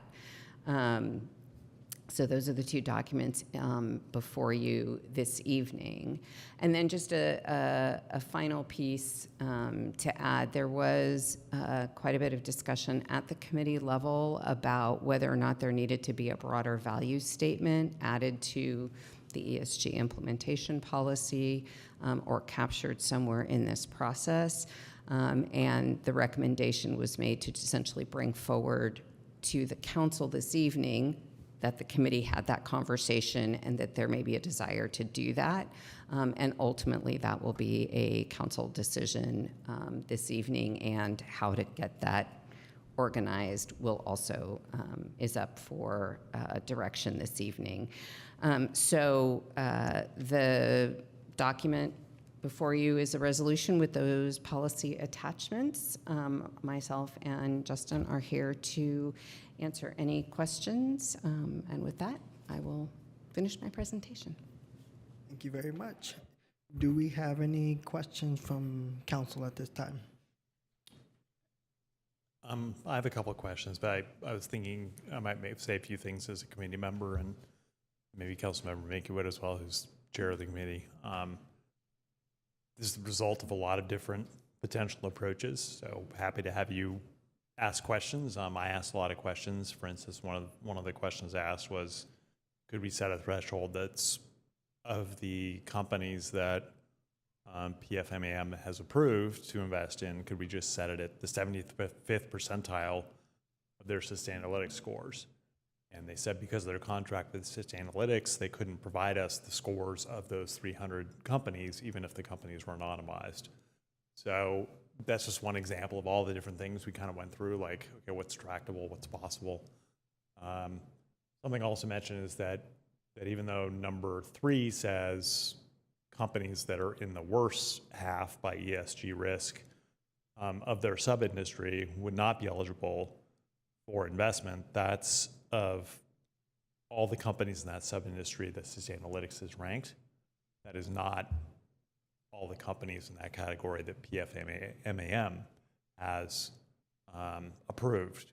So when I asked, okay, if this were to be adopted by the council, what percentage of those 300, I imagine it's approximately 300 companies, would be excluded? And they said about 20%. So I just didn't want to leave the impression that if we adopt this, it's going to be like 45 or 55% of the companies that we're excluding. You know, I think it's a reasonable cut. And so with that, I have questions, but I saw that the vice mayor, I think, was raising her hand first, so. Well, no, go ahead, finish.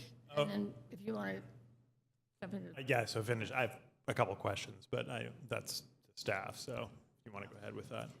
Yeah, I would, I think Preston covered it, that we went through a lot of options, thinking about how to kind of think of, and this, while complicated, it was the most straightforward to kind of accomplish the goals. So I'll start out. I watched all 3 meetings. Some of them I watched twice. A little bit confused, but that's okay. So sort of, I guess my main question is, you didn't include firearms and ammunitions or tobacco. And is there a reason why? That's a good question. Are they specific? Are they industry classes, I guess would be a question to staff. They are, excuse me, they are industry classes, so they could be excluded as firearms and ammunition is one, tobacco is another, and just as a matter of an FYI, there are currently no firearms and ammunition industry companies in that industry that are included in the broader approved PFMAM portfolio, and there's only one on the tobacco side. So it is a relatively minor impact if there is a desire to add those to those industry exclusions identified under criteria number 1. Yeah, we can come back to talking about it. The other thing I'm wondering, we have categories like oil and gas producers that are on the exclusion list. Are there industries that are on the inclusion list? For example, green energy. That's a really broad term, I know that, but is there a way of saying this is what we really highly prioritize that we want? Or is it like no, or everything else, and everything else is okay, so we don't need to specify? I would say ultimately that the decision to frame it this way is because it is simpler to talk about those chunks where we're talking about taking them out. There are a lot of industries and sub-industries, a lot, and it would be overwhelming to try to list them. Okay. And so identifying those relatively fewer that we would exclude was a more streamlined and productive approach than going the other way and trying to list those that we're going to go after. Okay, thank you, that makes sense. And my last question, it talks about the review being periodically, and I'm wondering if we should sort of tie it down a little bit, and I think you suggested coinciding with the annual investment policy, so we don't forget about it. You know, if it's periodic, it might be 2 or 3 years before we, oh yeah, got to do that. But specifically tying it to that seemed to make sense. We could certainly change the language to be at least annually in conjunction with the required annual review of the investment policy. That is required for us because of the delegation of investment authority to a staff treasurer position. That would still allow for additional review of the ESG component on a more frequent basis if it was desired, but we can certainly peg the two together. They're integrally linked, so that's an easy change to make to the language. Thank you. Yeah. I think I understand, but I want to check that if the implementation policy was adopted, it states that for current investments in companies that would be excluded because of this, that for those, there would be an effort to dispose of them at a time that it wouldn't cause a loss. So rather than hold them to maturity, I mean, we might hold them to maturity, but it looked like it was like a what do they call that, a sell limit or limit sell or something like that, where you put a price on it and say, if it hits this price, then sell, so it's not selling at a loss. It was a paragraph like way down towards the end, so I don't know if I read that right or not. Essentially, yes. I mean, the idea is it will be held until maturity unless it can be sold without a negative financial consequence prior to that. So the primary is to say we're not going to sell something just to sell it, even if it would no longer be something that the city would buy a new investment in. Right. Okay, got it. And then also in some of the public comments, for which I appreciated, to the committee, it was stated that I guess the ESG rating industry in general has changed its policy around human rights consideration. So I don't know if you could speak to that, because I think it'd be useful for other council members to hear about that. I can take the first stab at that. The ESG risk ratings through Sustainalytics and I believe the other major player in that realm still absolutely incorporates human rights issues as part of their overall risk rating. There was a change in the last year and a half, specifically related to the Middle East conflict, around how they were, there was a sense that there was a lack of confidence in their ability to sort of pull things apart and make specific, I think, assessments around that. And so that kind of got pulled out and said, well, that one, we don't have a way to capture that well, but overall, human rights issues are still included as part of that overall risk methodology. And I'm just double checking my little Sustainalytics brochure that I happen to have with me and I believe that it's still, I know that it's still included as a category of general application, but it is not highlighted higher or lower than other factors taken into consideration. Anything you need to add on that? As you're aware, also MSCI, also Justin Rasuelo, PFM Asset Management. MSCI also has faced this sort of backlash, and they're the other major provider surrounding ESG sort of measurements for investment portfolios. With respect to the measurements that Sustainalytics offers, those include society related to human rights, society related to suppliers' direct or indirect involvement in governments or corrupt governments, sanctions, and weapons. So there are 4 distinct categories surrounding human rights that they speak to, though I know that constituents have also raised these concerns that these aren't enough, or they're not capturing the full breadth of human rights violations. I've certainly raised those concerns with my internal partners at PFMAM who lead our ESG efforts, and our intention also is to share that with the vendor, Sustainalytics, as we do also visit that relationship from time to time. Thank you.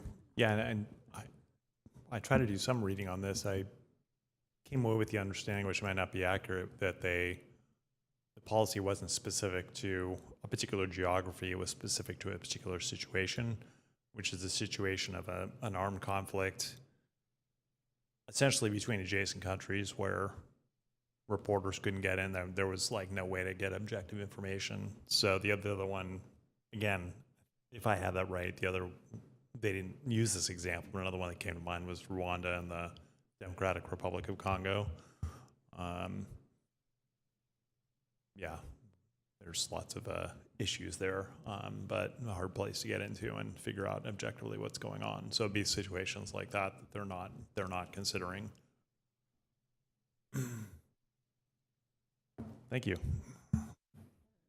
Yeah. So along this line, and please forgive my ignorance, is this a relatively new way of investing? And where I'm going with that is, I'm assuming it's sort of an evolving field, and as it evolves and the world evolves, so it'll change. Am I correct on that? It'll perhaps get more detailed in some of these issues, and what there is today may be different in a year or two? Yeah, I'm happy to begin, and Raina, please chime in. Yeah, I would certainly say that this is an evolving realm within investing. Here in California, and especially here in the Bay Area, it seems there are many clients of ours, and PFMAM specifically works with public agencies and governments only. So as you look to your investment policies and your constituents and evolving the values that you all have, yes, things have changed. So initially it started out with, for example, just socially responsible investing, which essentially is captured by criteria 1 on this policy. But one way to sort of progress an investment strategy is just through risk assessment. And that's what ESG is, and that covers essentially criteria 2 and 3. So there are some jurisdictions, for example, that only have 1 or only have 2 and 3, or might have, a blend of both, which is what you all are doing here. And, I would say that that's probably a good way to just kickstart this process. That said, this can be revisited from time to time, as Director or Councilmember Jordan had mentioned, and you had mentioned, this is something that is important and should be revisited. So, we want to be partners in that regard. Yeah, I guess I can offer from my experience, I first became aware of screens in this regard. I think the first fund I know of was out of Walnut Creek 30 years ago. So certainly it's still evolving, but it's not last year or last decade. It's started much longer ago than that. Yeah. So just a quick question for clarification, so it's clear to folks who are listening publicly as well. If we were to potentially move forward with this and say, and I know this, I don't want to blur the lines with discussion just yet, but the idea of also making sure that we have an annual view that coincides, would that then mean that if there were new risk assessments that took into account more intentionality around human rights violation, that then could be codified or incorporated for future investment portfolios? That I'm trying to understand, because I'm trying to look beyond the genocide in Gaza. I'm trying to look beyond indigenous rights violations in Brazil. I'm trying to look beyond what's going on in Sudan. I'm trying to look beyond what's the extractive behavior that's happening in what is now called present-day Mexico. But I know that can't be fully captured right now based on the model of this risk assessment. So what I'd like to understand is, if we were to move forward with something like this, with whatever minor tweaks we may try to incorporate, tobacco, firearms, ammunition, and so forth, would we still have flexibility to make changes in the future as risk assessments are updated? The short answer is absolutely. Okay. It would be more complex than that when we get to it, but absolutely. And the risk ratings are updated periodically, so we would have essentially a rolling sense of if those, if a company's risk rating changed dramatically and they fell off from approved to not approved based on the criteria, we would hold it to maturity unless we could get rid of it in advance without a financial loss, and we would no longer purchase. So that as those get updated within the framework, but also if there were other relatively straightforward changes like adding firearms and ammunition or tobacco, the council could ask for that policy to come back, and it absolutely could be amended essentially at any time with however long it takes to roll those investments out of the portfolio. Thank you very much. Do we have any other questions from council at this time? All right, not seeing any further questions, we'll move to public comment on this item. We have a few in the room, and for those who want to speak public comment, please raise your hand on Zoom. Peter Bernhardt, Agnoush, and Barry. Hi. I can speak a little bit to the Sustainalytics discussion since I've been at every one of those meetings. And Councilman Jordan, your recollection is correct. It's not just the Middle East, the changes that Sustainalytics made. And I know it's hard to keep track of all this stuff, but I recall they also included, the conflict in Ukraine as an example of what they would not consider any longer. The problem with what was happening with Sustainalytics is that they've basically buckled under intense lobbying to basically water down what they do as far as rating against human rights or war crimes. And in my public comment today, I pointed out Caterpillar as a good example of how that fails us. Based on the criteria that we have here, and they're all good. I think you've done a great job, and I'm very supportive of what you want to implement. But unless we have a discussion around particular companies and what they're doing that comes from the public, and we can engage in that discussion and enjoy all the benefits of civic education that come from that, those types of companies are going to still stay in our portfolio. I checked before the meeting, and Caterpillar's still at 28, so they would basically be subject.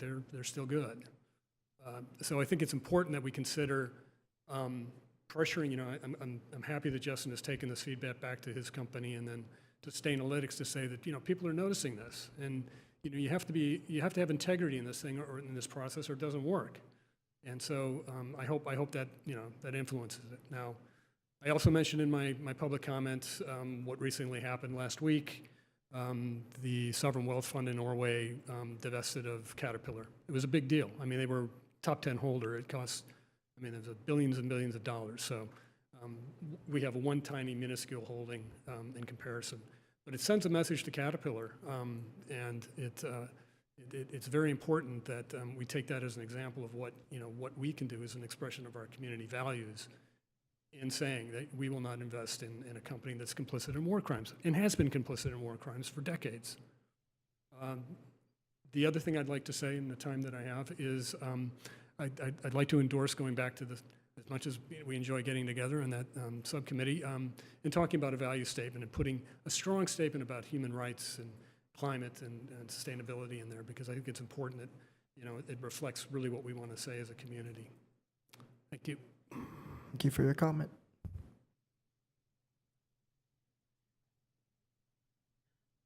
Good evening. This might be my mathematical background training, but I have to think we should start with a statement that we put in our investment guideline, which specifically states something like, we do not want to invest and we should divest from any companies proven to be harming the environment, involved in war crimes or crimes against humanity. Once we put that statement somewhere, maybe etched in stone, I don't know where you'll put it, then we can proceed on how we accomplish this thing. And I think we're going to leave that to more people who are in the field to do that. However, since the statement would say companies proven to be involved in environmental degradation, etc., we are not proposing to have the city treasurer or finance staff to have more work. We're not putting the burden of proof for these companies on the staff, but rather, if after using Systemalytics, et cetera, all these guidelines, you find that we find some companies have been snuck in, then we will be telling you about it, and we'll definitely be back here. So we're not asking for more work to the staff, but we have to start with a statement of what our values are. And if supposedly we do that, we put some statement like that, then I don't see why we delay the implementation until it is no longer affects our financial return.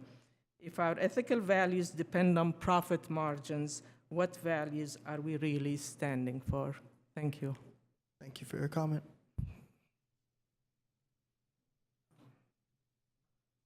I would like to, I'm Barry Preisler, longtime resident of Albany.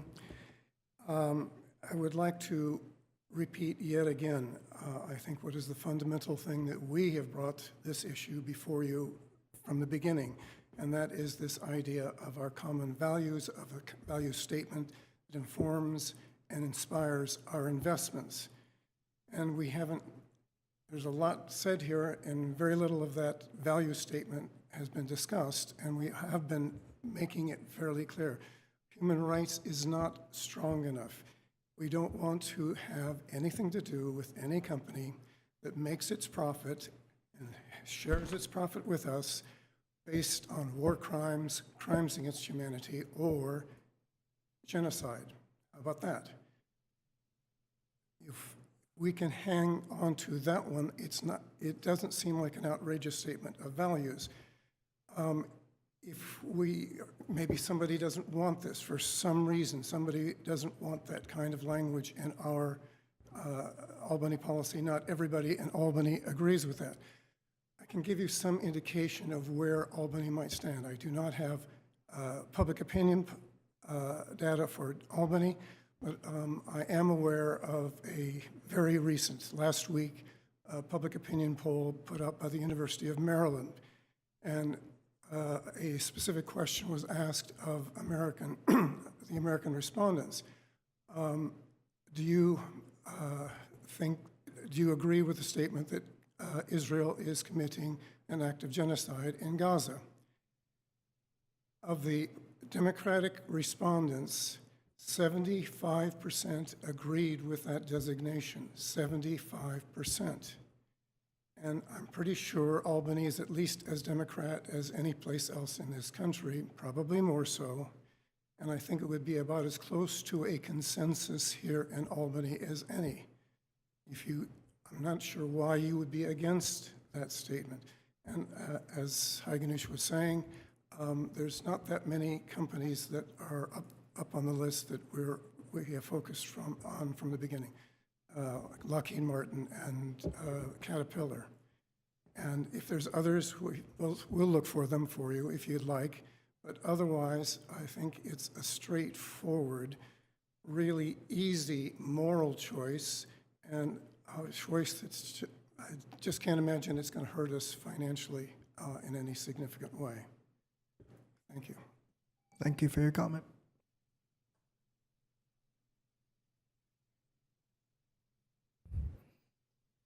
All right, we will bring it back to council for discussion. Yeah, so I had another industry that I wanted to add. So you watched the 3 meetings, so you might be aware of this, but I had some impression that the industry, sub-industry, I don't remember which is the term, that it is named refining and marketing, which is refining. I thought that there were companies in there that were, and there are companies in there that were predominantly biorefiners, so makers of ethanol, makers of renewable diesel, which are ostensibly carbon neutral, not getting into life cycle analysis.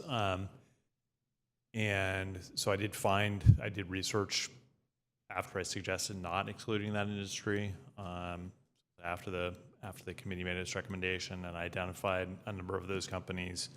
I looked up their Sustainalytics scores, and they were all over the range. So unlike what I thought that they would probably be in the better half, or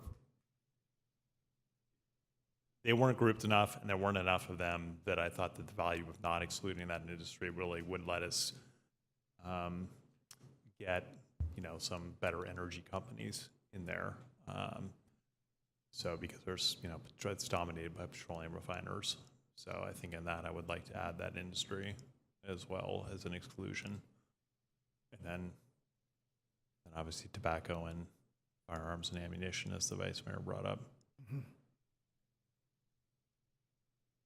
And on the value statement, speaking for myself as member of the committee, the thought was, we could get partway there more quickly.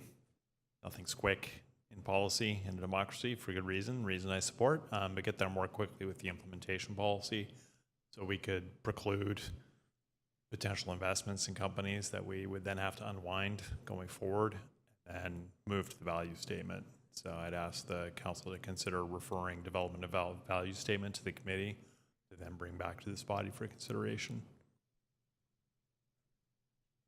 Are you suggesting that we can move forward with this and bring, okay, that was what I thought too. Yeah.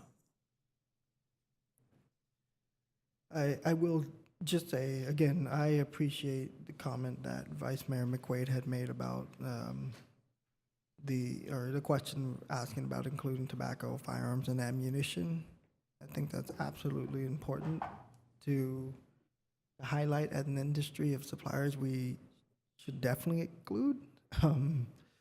Just given what's going on in our country right now, I know when we talk about ESG investing, oftentimes we think about what's going on globally, as we should, but I think this does bring back to home base what we're dealing with as a country right now. And I do appreciate you bringing this to the forefront, just given the amount of firearm violence, gun violence that has been occurring throughout the decades, but especially in more higher numbers than they should within the last decade. I'll be one of the hardest advocates to ensure that we include that. Well, I think it's important, even though it's a very small piece. I think you said there was none on firearms and ammunition and one in tobacco. But again, it comes to our values that we absolutely, I want to make sure I say it right, do not want tobacco, do not want firearms. So that speaks to the value statement, kind of backing into it, which is where we are. That's fine.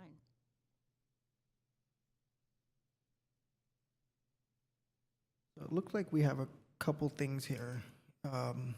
One, the status of our investment policy as is, and any addition or subtractions we'd like to make, but then also our value statement. So I think we have an idea, at least the temperature check I'm gathering here is we have an idea of what we want our ESG investment policy to look like. I think I'm catching that there's agreement there. I think we can make a motion on that, but it sounds like we also need to address the value statement. Do we have to do that separately? Or I think I would include in the motion as a referral. Mm-hmm. I'll take a shot at it. I'll move resolution 2025-58. Hopefully I have the number right. with the change in the implementation policy to criteria 1 to also exclude the classes of refining and marketing, tobacco, and firearms and ammunition, and to refer development of a value statement to the Audit and Financial Sustainability Committee. I'll second. If I could ask / provide some clarification, I'm not even sure which. I have two things. One, I think it's refiners and pipelines is the actual industry. So marketing does Refiners not. and pipelines. Thank you. So that I think the name might have changed, though. I looked it up, and I'm pretty sure the name changed to refiners and marketing. But whichever one of those it is, whatever Sarah had sent me was refiners and pipelines. So. Yep, that covers the whole industry, including the sub-industries. Okay. Okay, so that's the first thing. Ammunition and firearms and tobacco, check. So that's 3 additions to the exclusions. Sorry, add, subtract. And then also to just modify the language on the ESG implementation policy to state that it will be reviewed at least annually in conjunction with the required annual evaluation of the investment policy. So just to add that, if you would take that as a friendly amendment to your motion. Happy to. Happy to second that. Thank you. Mayor Lopez, Yep. Councilmember Jordan, Yes. Councilmember Mickey, Yes. and Vice Mayor McQuaid. Yes.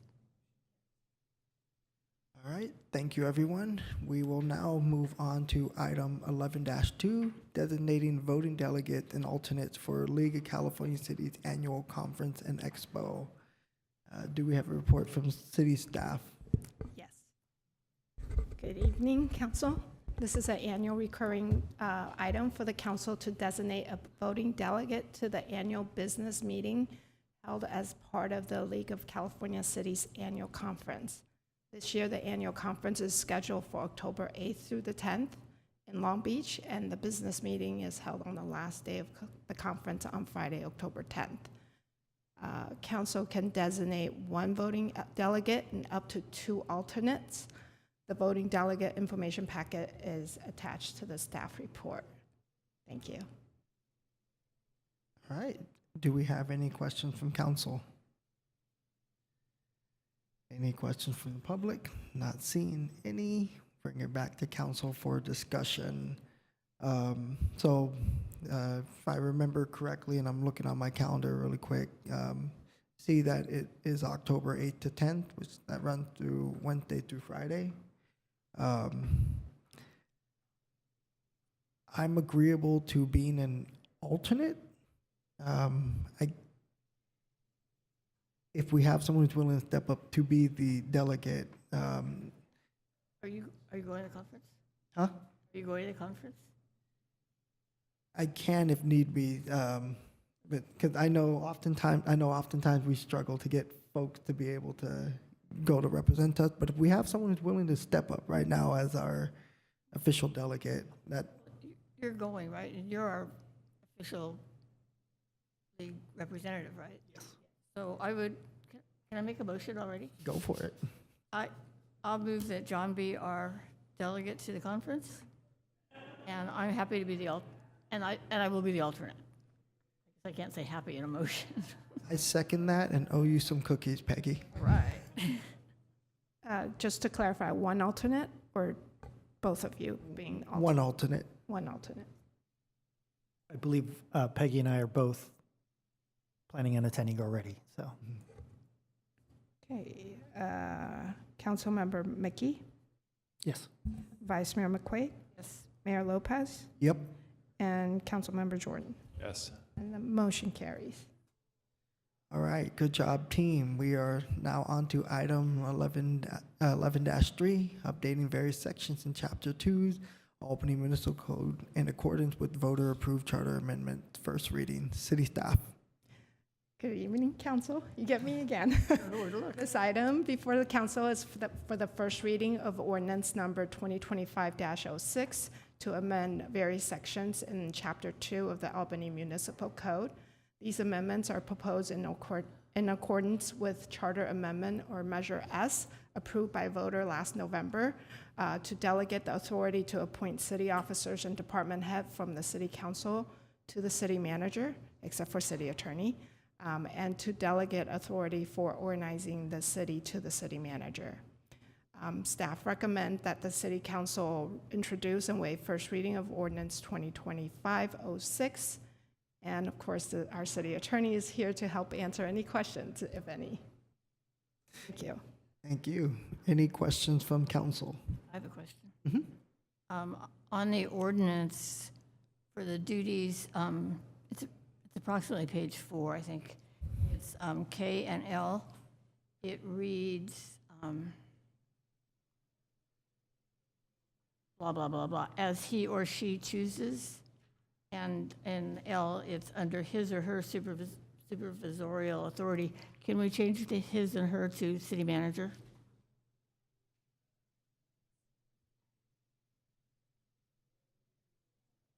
And with that, I'll move the resolution. I'll second. It's getting late. We I was just going to say thank you, Peggy, for making sure that the language is more inclusive, but Just to clarify, I think it's ordinance number 2025. I think I just said the ordinance. You said Oh, the resolution. You're right, the ordinance. and I second. All right. Well, I think that was a great catch, and I think we went to gender neutral language, which that would be, but also they, them, theirs. So I don't know if that was all the gendered pronouns. That was all I found. Okay. Thank you for doing that. Yeah. Yeah. Okay. Good catch. Okay, we had a motion and a second. City Clerk. Vice Mayor McQuaid, Yes. Mayor Lopez, Yep. Councilmember Jordan, Yes. and Councilmember Mickey. Yes. The motion carries. I just want to pause and say, historically, I'm very excited for this because a prior council sometime in the past chose to change the title and practice of the position from administrator to city manager. And I was on the charter review committee at the time. I was like, we sort of did some review, and I was like, the city manager generally connotes authority to appoint department heads. And they're like, no, we're not going to change that part. We're just going to change it in name, not in function. So to have that, like, finally have the authority match the name is very gratifying. Making it codified goes a long way. Moving on to item number 12, council subcommittee reports. We'll start with Councilmember Jordan. So the mosquito management district doesn't take August off. So we did have a meeting, and that kind of makes some sense because mosquitoes don't take August off for sure. You might have heard that there were more Aedes aegypti detections in the Tri-Valley area, but the prior year was around the fairgrounds, and there were detections in Livermore.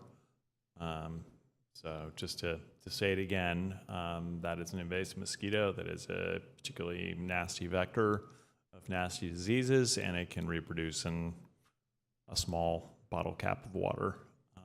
So and make sure you have no water containers. I also took steps with a data set that I got from East Maine Municipal Utilities District on water levels to help identify areas of catch basins where the water table would be well below the catch basin as a part of the effort evolving towards these experiments to see if we can make catch basins self-dry. I've learned some amazing things. They treat 100,000 catch basins a year, and they treat many of them more than once, which when I learned that, and the agency's entire budget is $5.5 million a year, and that is by no means all they do, I sort of said, well, I don't think anything we can do to dry these basins out is going to be cheaper than what you're doing. But they said, no, we're really into this. We want to do it. We think it has potential worldwide implications, and this is within the culture of our organization, so they're sticking with it. All right, thank you. And to the 5 or so people on Zoom, if you want to learn more, you could stop by the ACMAD table at the Solano Stroll. We have quite the exhibit that my chief of staff thoroughly enjoys. I guess in that regard, I should note they won, I think, second place at the fair for their exhibit of all the exhibits. So yeah, definitely check it out. The fun table. Councilmember Mickey, any subcommittee reports? Nothing to report. Vice Mayor McQuaid. Yes, way back in July, the Housing Authority met in special session, and as usual, we're still struggling with what the federal government budget will be and how that will affect HUD, or how the HUD funding will affect us, and including our FSS program, which is our family self-sufficiency. And I just want to highlight a couple of things with that. I think I've talked a lot about that program, and I always wrote about it when I used to give you written reports. But this year, we awarded 10 scholarships to program members ranging from $250 to $2,000. And we awarded a Don Biddle Memorial Scholarship of $2,500. And he was a council member in Dublin who'd been on the Housing Authority for years. And that award is based solely on community service. It's a little different. And just keep going here. I'll just talk about what else happened in August when we're supposed to be dark and quiet. Didn't work that way this year. There's a great art exhibit at the community center if you haven't been there. There was a CERT meeting, actually the end of July, and I think most of us were at National Night Out. Senior Center did a resource fair. I attended the opening of the Pace Center in Oakland, which is a facility, it's not an overnight facility, it's a day facility for seniors and people with dementia and people needing assistance. It's a place to be. It's really nice. And they have many of them, and this is the one for Albany, along with Berkeley and Oakland. Assemblymember Wicks held a wildfire preparedness event in the city of El Cerrito, which I attended along with Chief Boito. There was a coffee with the cop, and I think a lot of us were at Congressmember Simon's town hall a couple of weeks ago. All right, thank you. Yeah, I very much agree with Vice Mayor McQuaid. August was by no means a sleepy or restful month, at least for me and my chief of staff. We were at the Solano Stroll kickoff event, I believe. Yeah, Peggy, you didn't catch that one.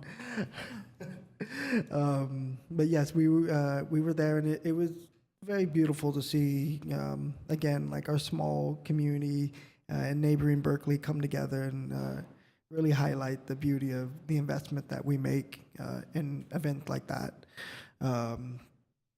Additionally, did spend some of my time in August meeting with some of our electeds and their representatives in higher office, ranging from Assemblymember Buffy Wicks, Congressmember Latifah Simon, and Senator Jesse Arguin's office. We also had the privilege of Congressmember Latifah Simon coming to Albany for a town hall. That was really special and really dope, partly because she said Albany has the coolest mayor in the state of California.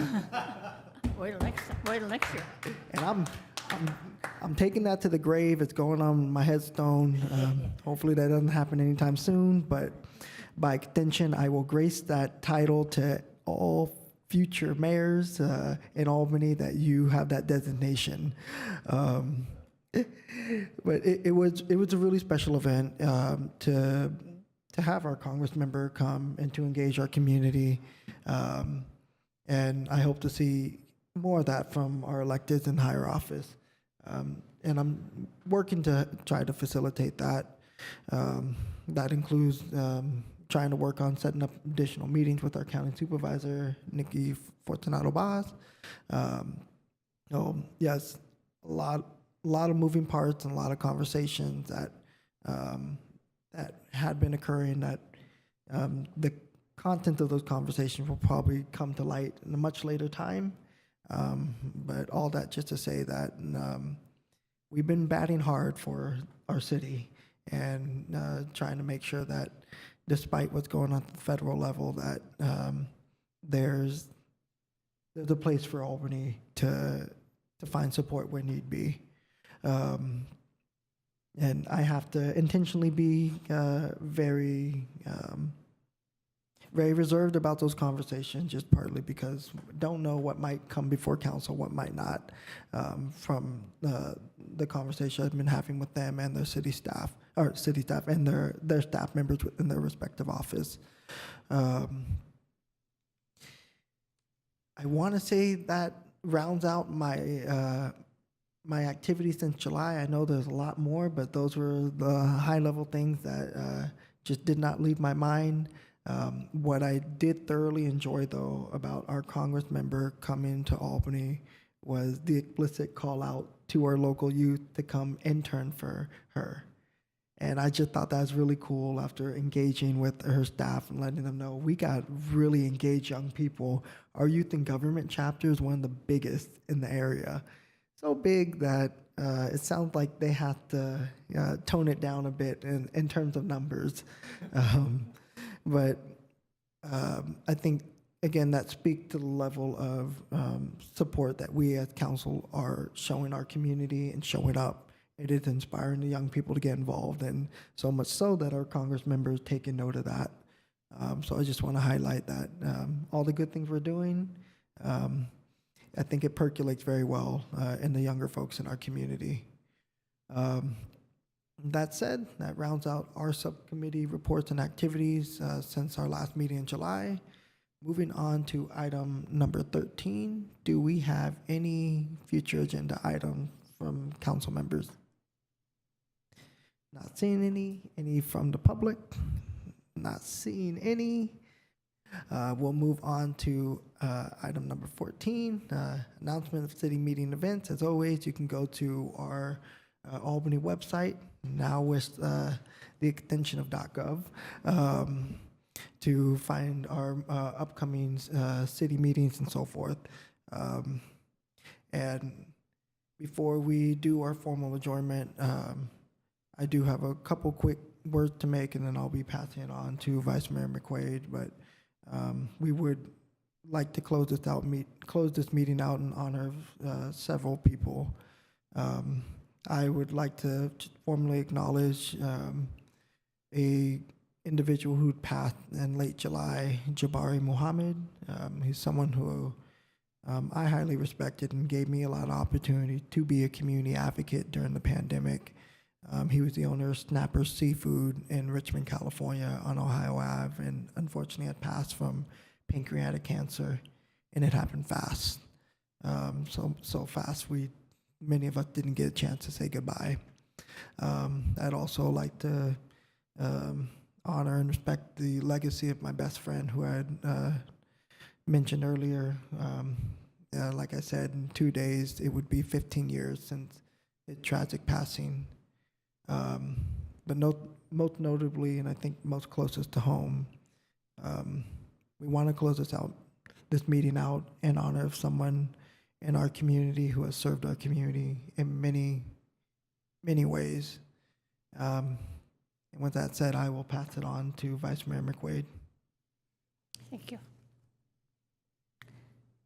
It's going to be a little harder than I thought.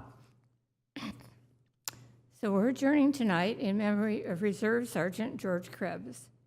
He was a fixture at the Albany Police Department for 42 years. And you know, when you're a reserve, you're a volunteer. You don't get paid, and you do the work of the other officers, or a lot of the same things.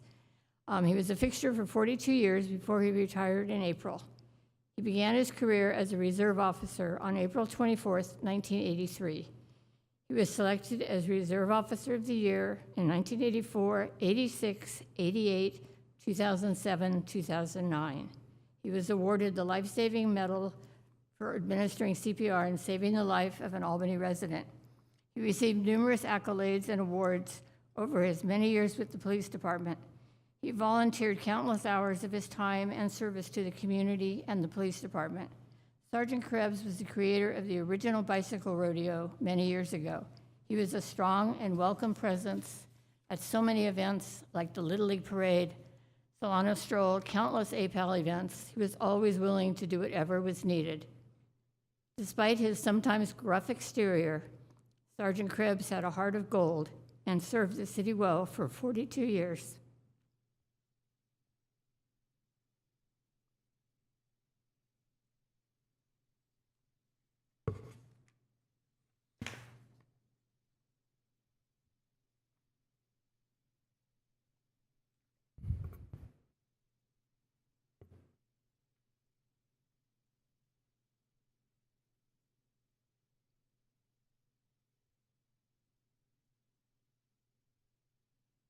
to soak in this moment of silence in honor of George. And I know there's a lot of folks here at the dais and on city staff can share about him. And I'd shared this with our city manager recently, that a couple of days before his passing, him and I had a very lively discussion. We've never gotten the opportunity to converse the way in which we've had before.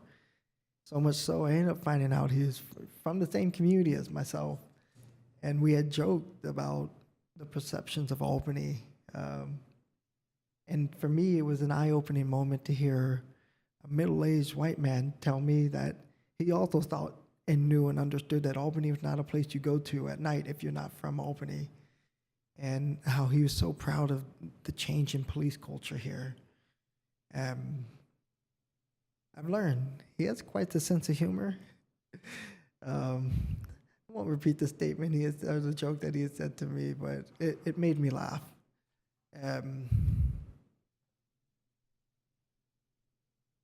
It had me shook when we received the news that he had passed, because we had shared ideas and